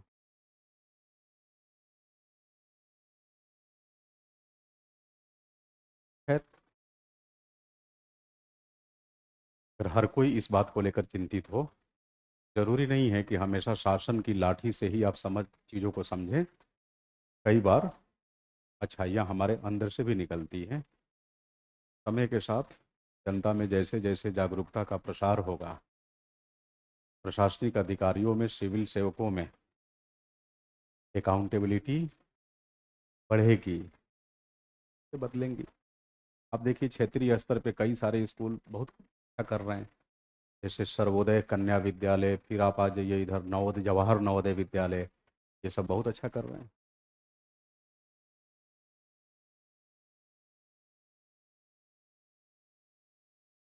आपके इस क्लासरूम में ही कई सारे नवोदय विद्यालय वाले होंगे। कोई बात नहीं, नहीं है तो मतलब होते हैं। है ना? हाँ देखिए, अब ये सब कौन से स्कूल है? सरकारी स्कूल ही तो है, सरकारी स्कूल ही है, लेकिन अच्छा कर रहे हैं। तो अगर सही इच्छा शक्ति हो, प्रबल इच्छा शक्ति, चीज़ें सुधारी जा सकती हैं। चलो, इस सामाजिक राजनीतिक पर्यावरण में जाहिर सी बात है, अलग अलग जो अंशधारक हैं, अलग अलग अंशधारक, वे अपने अपने इंटरेस्ट को प्रपोज करेंगे, प्रस्तुत करेंगे। अब जैसे मान लीजिए यहाँ पर है आपकी राजनीतिक प्रणाली, पॉलिटिकल सिस्टम, सामान्य भाषा में कह लो सरकार। तो सरकार के सामने इनपुट जाएगा ना, आगत, तभी तो ये निर्गत का सृजन करेगी। अब देखिए निर्गत किसके लिए होगा? जनता के लिए। और निर्गत तैयार करने के लिए आगत का सृजन कौन करेगी? जनता। अब जनता तो चूंकि बहुलवादी समाज हो तो कई सारे समूहों में बटी होगी कि नहीं? अब मान लीजिए मैं कहूँ यहीं पर इसी जनता को बांट दूं अलग अलग समूहों में, मैं लिख सकता हूँ ना, group 2, group 3, group 4, group 5, group 6, group 7। सबके अपने अपने इंटरेस्ट होंगे, सारे समूह अपने अपने इंटरेस्ट को प्रकट करेगा, प्रस्तुत करेगा, अपने अपने हितों का प्रकटीकरण करेगा। ठीक है। अब मान लीजिए ये जो ग्रुप 1 है, ग्रुप 1 ने I1 अपने इंटरेस्ट को प्रकट किया, ग्रुप 2 ने I2, ग्रुप 3 ने I3, मतलब अपना interest, group 4 I4, I5, I6, I7। अब बताइए, सबने अपना अपना इंटरेस्ट प्रकट कर दिया। अब जरा सोचिए आप थोड़ी देर के लिए, माना कि इस पॉलिटिकल सिस्टम ने, राजनीतिक प्रणाली ने, सामान्य भाषा में कह लीजिए सरकार ने, केवल ग्रुप 5 और ग्रुप 7 के इंटरेस्ट को आगत माना। ये बात समझ रहे? मतलब उन्हीं को ध्यान में रखते हुए निर्गत जनरेट कर दिया, फैसला ले लिया। आप ही बताएं, इस फैसले पर सबकी सहमति होगी। ये बात समझ में आई कि नहीं सभी को? तो आप ही बताएं, मान लीजिए शासन में आप ही बैठे हैं, आपकी क्या कोशिश होनी, क्या कोशिश हो? आप चाहते कि जनता के सभी वर्गों के हितों के मध्य पहले तालमेल स्थापित करें, करते ना?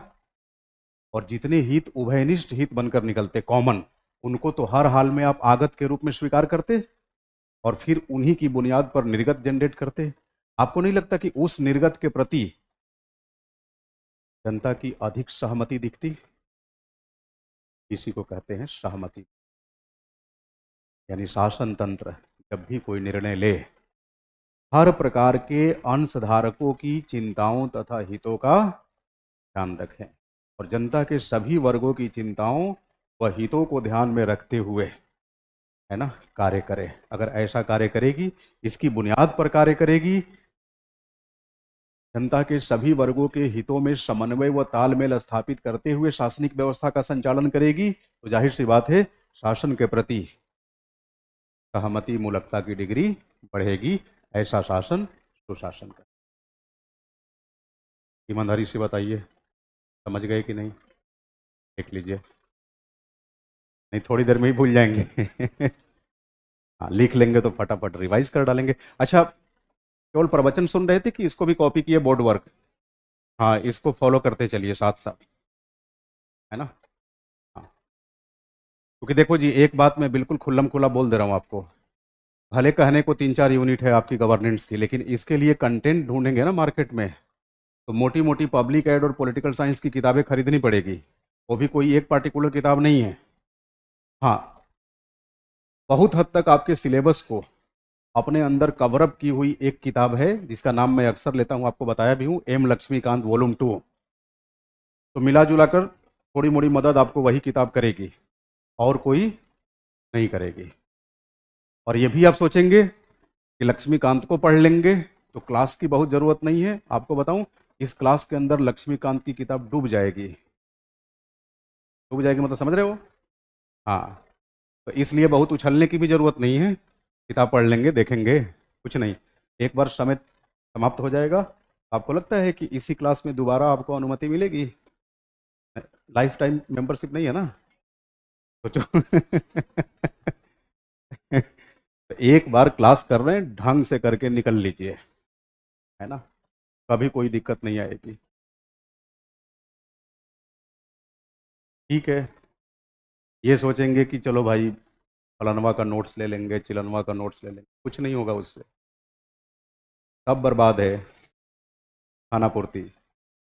इसलिए हमेशा अपने ऊपर भरोसा रखिए। ज्ञान की बात समाप्त। अब लिखें।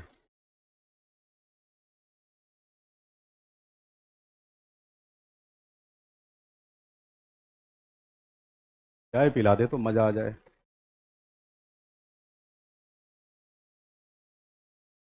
अच्छा, आज चाय वाला छुट्टी पर है मुझे लग रहा है, लड़का जो लाता था। कॉफी नहीं, छोड़ो, पानी पी के काम चला लेते हैं।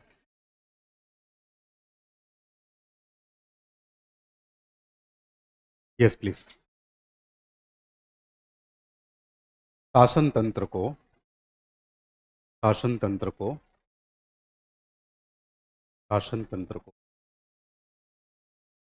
निर्णय निर्माण की प्रक्रिया में, निर्णय निर्माण की प्रक्रिया में शासन तंत्र को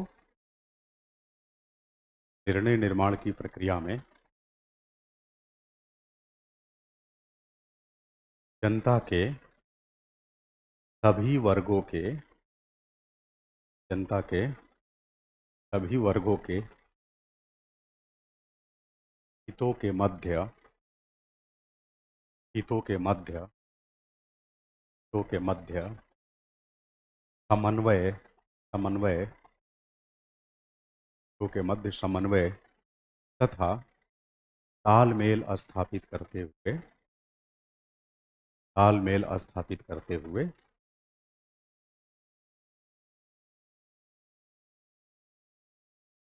निर्गत को उत्पन्न करना चाहिए, यानी निर्णय पर पहुंचना चाहिए। निर्णय को, निर्गत को उत्पन्न करना चाहिए, यानी निर्णय पर पहुंचना चाहिए। स्वाभाविक है, स्वाभाविक है, स्वाभाविक है, ऐसा निर्णय, ऐसा निर्णय या ऐसे निर्णयों के प्रति, स्वाभाविक है शासन के ऐसे निर्णयों के प्रति, स्वाभाविक है शासन के ऐसे निर्णयों के प्रति, स्वाभाविक है शासन के ऐसे निर्णयों के प्रति जन सहमति की डिग्री, जन सहमति की डिग्री, डिग्री समझ रहे हैं ना, एक्सटेंट, सीमा, जन सहमति की डिग्री व्यापक होगी, व्यापक होगी, जन सहमति की डिग्री व्यापक होगी। ध्यान रहे, सहमति मूलकता, सहमति मूलकता सुशासन की पहचान, सहमति मूलकता शासन की पहचान है।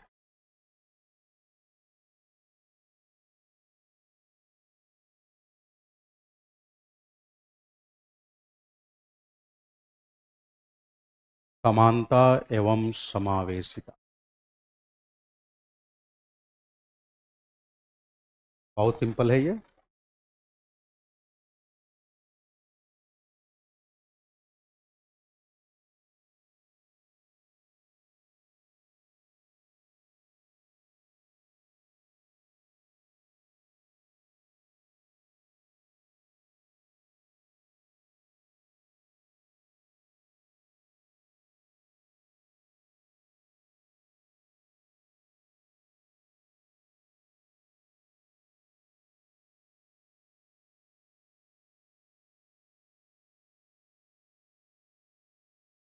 समानता एवं समावेशिता।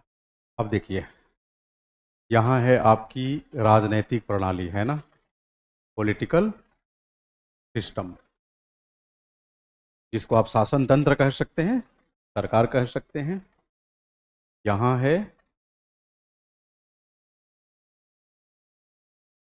नागरिक, सामान्य भाषा में कह लीजिए आम जनता।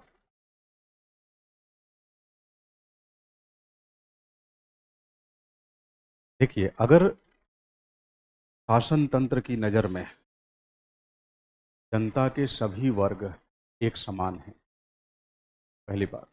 दूसरा, जब शासन प्रणाली इस नक्शे कदम पर चलने लगे कि उसकी नज़र में सभी लोग एक समान है, जाहिर सी बात है वो सभी के लिए काम करेगी। तो political system shall be working for all,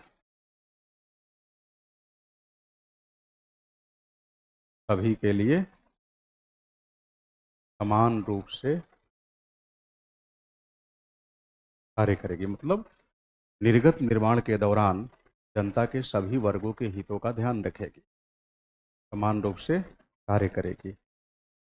अब शासनिक प्रणाली ये कह दे कि हम तो भाई सबके लिए काम करते हैं, चाहे तुम हमें अपना वोट दो या ना दो, लेकिन इनके कह देने से मान लेंगे? नहीं। कैसे मानेंगे? जब जनता के सभी वर्गों को यह महसूस हो जाए कि नहीं, शासन व्यवस्था की मुख्य धारा में मैं भी एक अंशधारक हूं। बात समझ रहे? मैं भी एक अंशधारक। अब जरा सोचिए, प्रधानमंत्री जनधन योजना। अब प्रधानमंत्री जनधन योजना के माध्यम से आप कह सकते हैं ना कि हमारे देश में एक तरह से बैंकीकरण के क्षेत्र में, बैंकिंग के क्षेत्र में लगभग एक क्रांति के रूप में आप कंसीडर करेंगे। उन लोगों के भी खाते खुल गए, हाँ, जो कभी बैंक में जीवन में गए ही नहीं थे। समझिए, तो देश के भीतर आर्थिक एकीकरण को बढ़ावा देने में ये योजना बहुत कारगर हुई। अब हर किसी को लग गया कि ठीक है भाई, इस योजना का हिस्सा बन जाने के बाद बैंक में हमारा खाता खुल गया, अब सरकार की कई सारी योजनाओं का लाभ सीधे तौर पर हमें क्या होगा, मिलेगा। तो बताइए, देश का अंतिम व्यक्ति भी शासन व्यवस्था में स्वयं को एक अंशधारक के रूप में महसूस कर पाएगा कि नहीं कर पाएगा?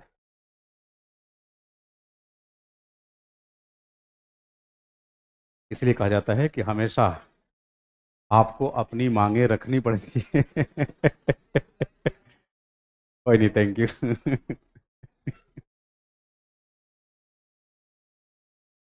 इसलिए सरकार के समक्ष अपनी आवाज उठाने से परहेज नहीं करना चाहिए। अगर आप जागरूक नागरिक समाज के हिस्से हैं तो देखिए, समानता का मतलब यही है, शासन तंत्र शासनिक दायित्वों के निर्वहन के दौरान आम जनता के बीच या जनता के किसी भी वर्ग विशेष के लिए विभेद मूलक राय न रखे, विभेद मूलक आचरण न करे।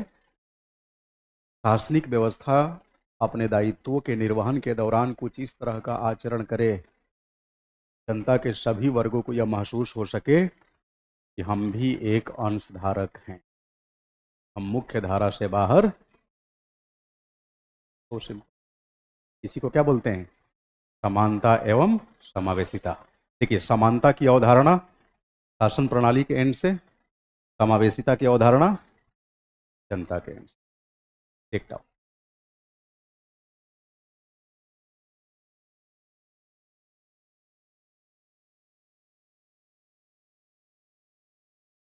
दार्शनिक तंत्र से दार्शनिक तंत्र से दार्शनिक तंत्र से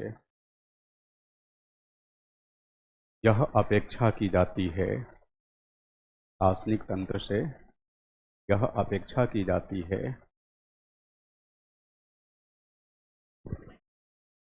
कि वे अपने दायित्वों का निर्वहन करते हुए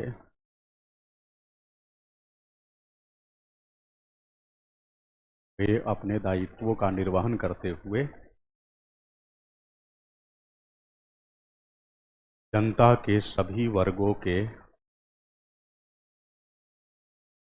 जनता के सभी वर्गों के हितों तथा आकांक्षाओं को आकांक्षाओं को एस्पिरेशंस आकांक्षाओं को कुछ इस तरीके से पूर्ण करने का प्रयास करे पूर्ण करने का प्रयास करे जिससे जिससे समाज का अंतिम व्यक्ति भी जिससे समाज का अंतिम व्यक्ति भी जिससे समाज का अंतिम व्यक्ति भी दार्शनिक व्यवस्था के अंदर दार्शनिक व्यवस्था के अंदर यह महसूस कर सके यह महसूस कर सके कि वह भी एक अंशधारक है, वह भी एक अंशधारक है, शेयर होल्डर है ना, वह भी एक अंशधारक है, शासन की मुख्य धारा से परे नहीं है, वह भी एक अंशधारक है, यानी शासन की मुख्य धारा से अलग नहीं है। क्लियर है ये बात? हाँ। अब जरा व्यवहार में इसको समझिए। ऐसे में राजनीतिक व्यवस्था को क्या कोशिश करनी चाहिए? यही ना, कि जनता के हर वर्ग को उनके अंदर उभार लाने के लिए हम कोई ना कोई नीति जरूर बनाएं। तभी तो सभी वर्गों तक सरकार की नीतियां पहुंच सकती है, क्योंकि अलग अलग वर्गों की अपनी अपनी आकांक्षाएं हैं, अपनी अपनी चाहते हैं, अपने अपने इंटरेस्ट हैं, और सभी के इंटरेस्ट पर शासनिक व्यवस्था को ध्यान देना चाहिए। यही सुशासन की पहचान है। क्लियर है ये बात? गुड।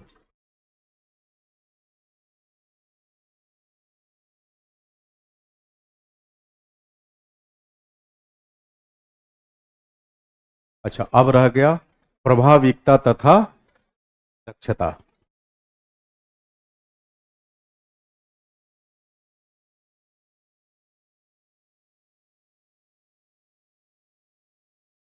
प्रभाविकता तथा दक्षता। अब देखो जी, मान लीजिए किसी संदिग्ध को अरेस्ट करना है, किसी संदिग्ध को पकड़ना है, पुलिस थाने में जाकर आपने कंप्लेन कर दिया, ठीक।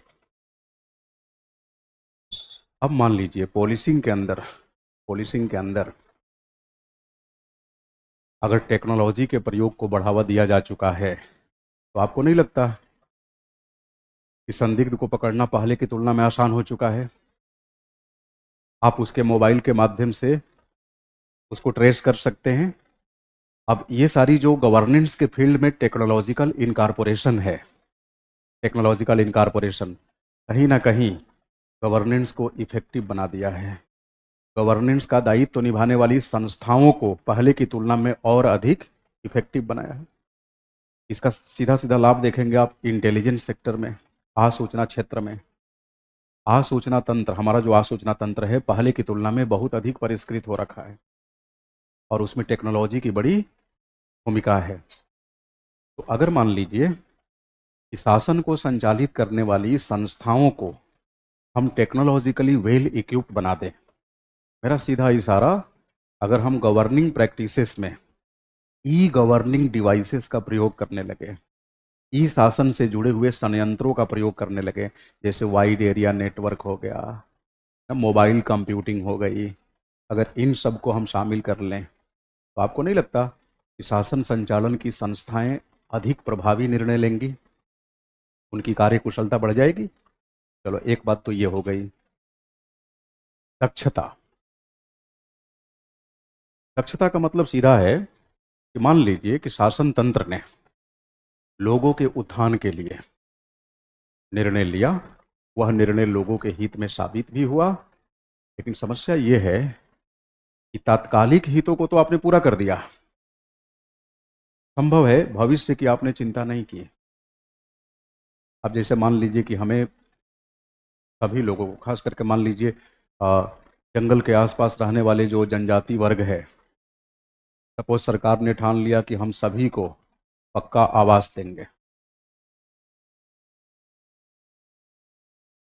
ईंट का घर देंगे, और उसके लिए बड़ी बड़ी सोसाइटीज बनने लगी। उसी आड़ में कुछ प्राइवेट बिल्डर्स भी जाकर वहाँ सोसाइटी बनाने लगे और बड़े बड़े पैमाने पर जंगलों का सफाया कर दिया गया। डेवलपमेंट तो हो गया, जनता की ज़रूरतों को सरकार ने एड्रेस भी कर दिया, लेकिन पर्यावरण पर जो नुकसान पहुंचा, वो क्या जायज़ है? क्या भविष्य की पीढ़ी को आप सीना ठोक के ये बता पाएंगे कि देखो ये कंक्रीट हमने यह डेवलपमेंट किया है, और उसे अपने नाक में ऑक्सीजन सिलेंडर बांध के चलना पड़ रहा हो? वो जनरेशन पूछेगी ना कि यही तुम्हारा डेवलपमेंट है, तो तुमने इस धरती को, इस पर्यावरण को आने वाली पीढ़ियों के जीने लायक नहीं छोड़ा। ऐसा विकास किसी काम का, विकास ऐसा हो जो संवहनीय हो, जो संधारणीय हो, जो सस्टेनेबल हो, ऐसा डेवलपमेंट जिसे आने वाली जनरेशन भी सस्टेन कर सके। मेरी बात समझ रहे हैं? तो अगर कंक्रीट की दीवारें बनाने के लिए, सोसाइटीज बनाने के लिए जंगलों का सफाया हुआ और आपने 1,000 वृक्षों की कटाई की, तो संकल्प लो कि बदले में 1,00,000 वृक्ष, तो कहा जाएगा कि आपका तरीका संधारणीय है, संवहनीय है। तो अगर विकास के इस स्वरूप को फॉलो किया जाएगा, तो ही कहा जाएगा कि शासन व्यवस्था दक्षता का ध्यान रख रही है। तो दक्षता का मतलब किससे है? संधारणीयता से। दक्षता का संबंध संवहनीयता से। Is it clear? Take down please.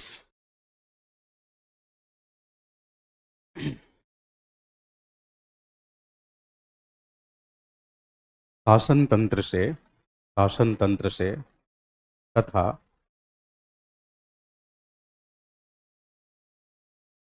उससे जुड़ी संस्थाओं से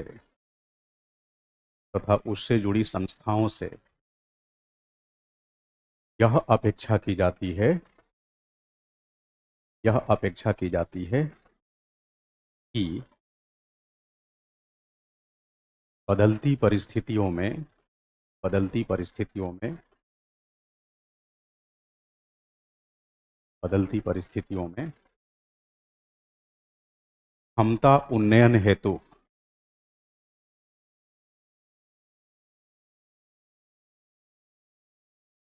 क्षमता उन्नयन, उन्नयन समझ रहे हैं, क्षमता को बढ़ावा देना, क्षमता उन्नयन हेतु, क्षमता उन्नयन हेतु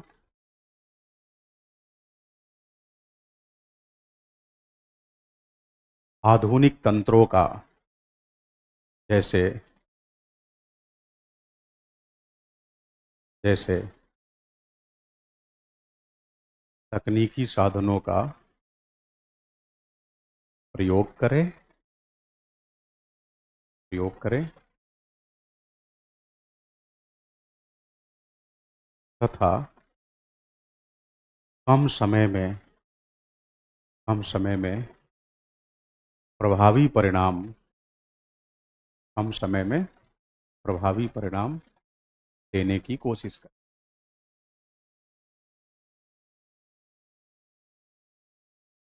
ध्यान रहे, ध्यान रहे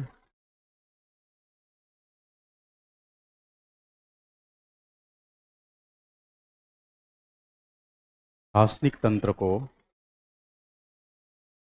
शासनिक तंत्र को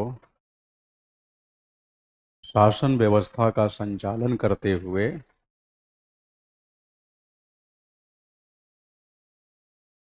शासन व्यवस्था का संचालन करते हुए यह भी सुनिश्चित करना चाहिए, यह भी सुनिश्चित करना चाहिए कि देश के संसाधनों का, देश के संसाधनों का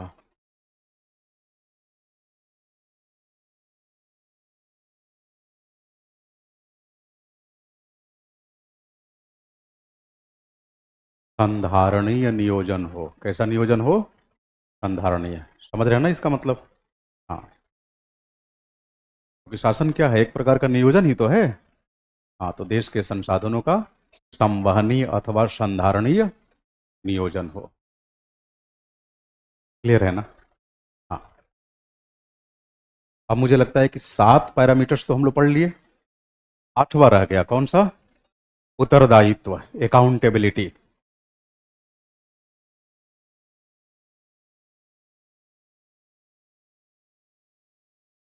अकाउंटेबिलिटी, उत्तरदायित्व।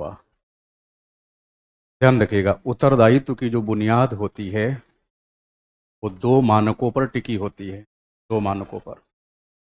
आज आप बड़े खुश हैं, बर्थडे है क्या इनका? बर्थडे का आपने मुझे इनविटेशन दिया है क्या ये? राधे राधे, स्माइल प्लीज करें। क्या बात है। आप ले लीजिए, आप भी मुस्कुराएं, आप केजीएस में। हाँ,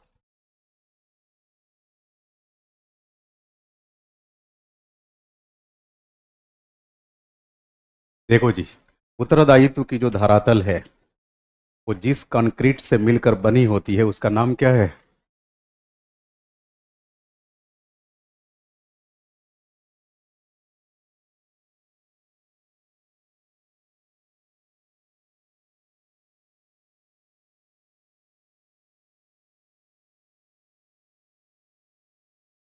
पारदर्शिता, धन, विधि का शासन।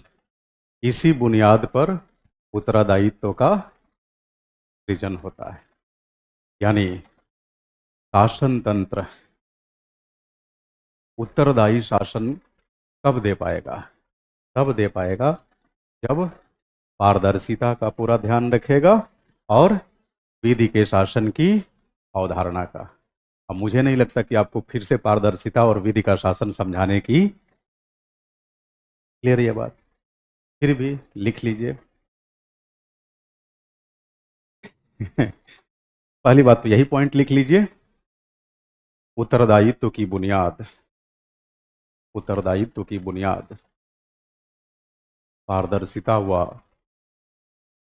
पारदर्शिता व, पारदर्शिता व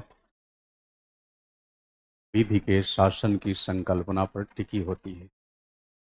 उत्तरदायित्व की बुनियाद पारदर्शिता व विधि के शासन की संकल्पना पर फीकी होती है।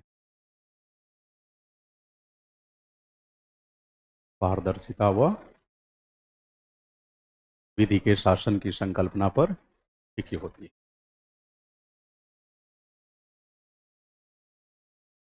सामान्य अर्थों में उत्तरदायित्व के संबंध में यह कहा जा सकता है, उत्तरदायित्व के संदर्भ में यह कहा जा सकता है कि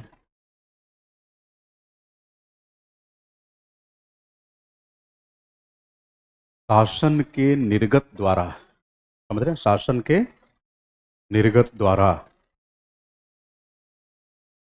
अंशधारकों को, शासन के निर्गत द्वारा, शासन मतलब यहां किससे है? हाँ, तंत्र से। शासन के निर्गत द्वारा अंशधारकों को, अंशधारकों को अगर अगर किसी तरह का नुकसान होता है, नुकसान होता है तो उसकी जवाबदेही व जिम्मेदारी शासनिक तंत्र को उठानी पड़ेगी। देखिए, फायदा होता है तो भले उसकी जिम्मेदारी ना लें, लेकिन अगर नुकसान हुआ तो इसकी जवाबदेही आपके ऊपर। क्लियर है ये बात? अगर अंशधारकों को कोई नुकसान होता है तो उसकी जवाबदेही आपको सुनिश्चित करनी पड़ेगी, उठानी पड़ेगी। इसी को क्या बोला गया? उत्तरदायित्व। उत्तरदायित्व। अच्छा, सिंपल से एग्जांपल बता रहा हूं मैं आपको। शासन के क्षेत्र में जवाबदेहिता, पारदर्शिता, ये सब पढ़ा रहा हूं। यहां से कोई क्वेश्चन पूछा गया एग्जाम में, क्वेश्चन पूछा गया, आप लिख पाए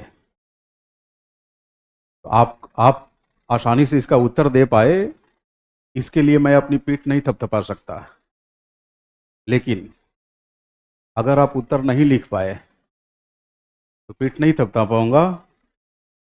हाँ, मुझे ये गिल्ट फील करना पड़ेगा कि हमने पढ़ाया और आप नहीं लिख पाए। इसको बोला जाता है जवाबदेही। मेरी बात समझ रहे हो? हाँ, ये जवाबदेही है। इसी को कहते हैं उत्तरदायित्व। उत्तरदायित्व। अंतर यही है कि आप पास हो गए और आपको लगता है कि आप मेरी वजह से पास हुए, तो जरूरी नहीं है कि मैं इसके लिए उत्तरदायी हूँ। पास हुए हैं तो इसमें बहुत सारे फैक्टर्स हो सकते हैं, ठीक। लेकिन अगर मान लीजिए आप फेल हो गए मेरे सब्जेक्ट में, कहने का मतलब कि मेरे सब्जेक्ट में अच्छा परफॉर्म नहीं किए, तो हो सकता है कई सारे फैक्टर होंगे जिसकी वजह से आपने अच्छा परफॉर्म नहीं किया। नियमित क्लासेस नहीं किए होंगे, नोट्स रिवीजन नहीं किए होंगे, फांकीबाजी किए होंगे, 2 दिन पढ़े 3 दिन गए।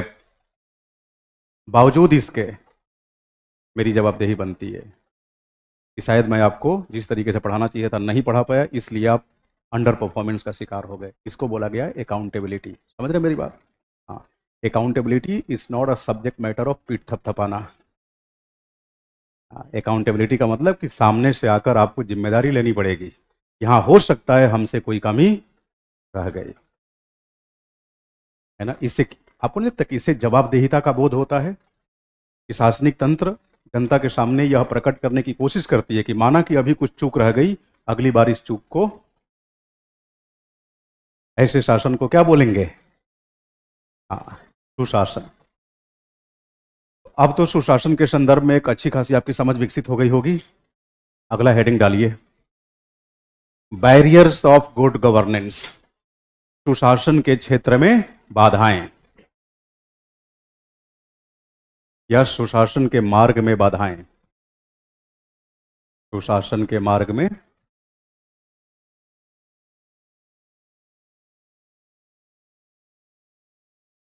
बाधाएं, ये हम लोग पढ़ेंगे। फिर हम लोग पढ़ेंगे, जाहिर सी बात है कल ही पढ़ेंगे क्योंकि कल संडे नहीं है, क्लास रहेगी। हाँ, तो सुशासन के मार्ग में बाधाएं। अच्छा, ये बताइए, सुशासन से संबंधित विभिन्न पहल, सुशासन से संबंधित विभिन्न पहल, इनिशिएटिव,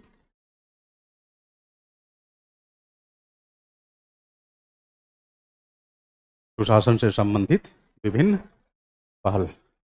इसके बाद फिर हम लोग ई शासन में मूव करेंगे, फिर निगमनात्मक शासन में, और इस तरह से सिटीजन चार्टर, सेवोत्तम, ये। इसके बाद हम कुछ योजनाओं के बारे में पढ़ेंगे, है ना, जैसे मानवाधिकार आयोग, है ना, सूचना का अधिकार कानून, ये सब आपको पढ़ना होगा। लोकपाल व लोकायुक्ता कानून, है ना, ये सब गुड गवर्निंग डिवाइसेस के रूप में इस्तेमाल में लाए जाते हैं। तो कल जब हम लोग मिलेंगे याद दिलाइएगा, सबसे पहले बात करेंगे सुशासन से संबंधित विभिन्न पहल, उसके बाद बाधा पे चलेंगे। आज के लिए इतना ही। Thank you.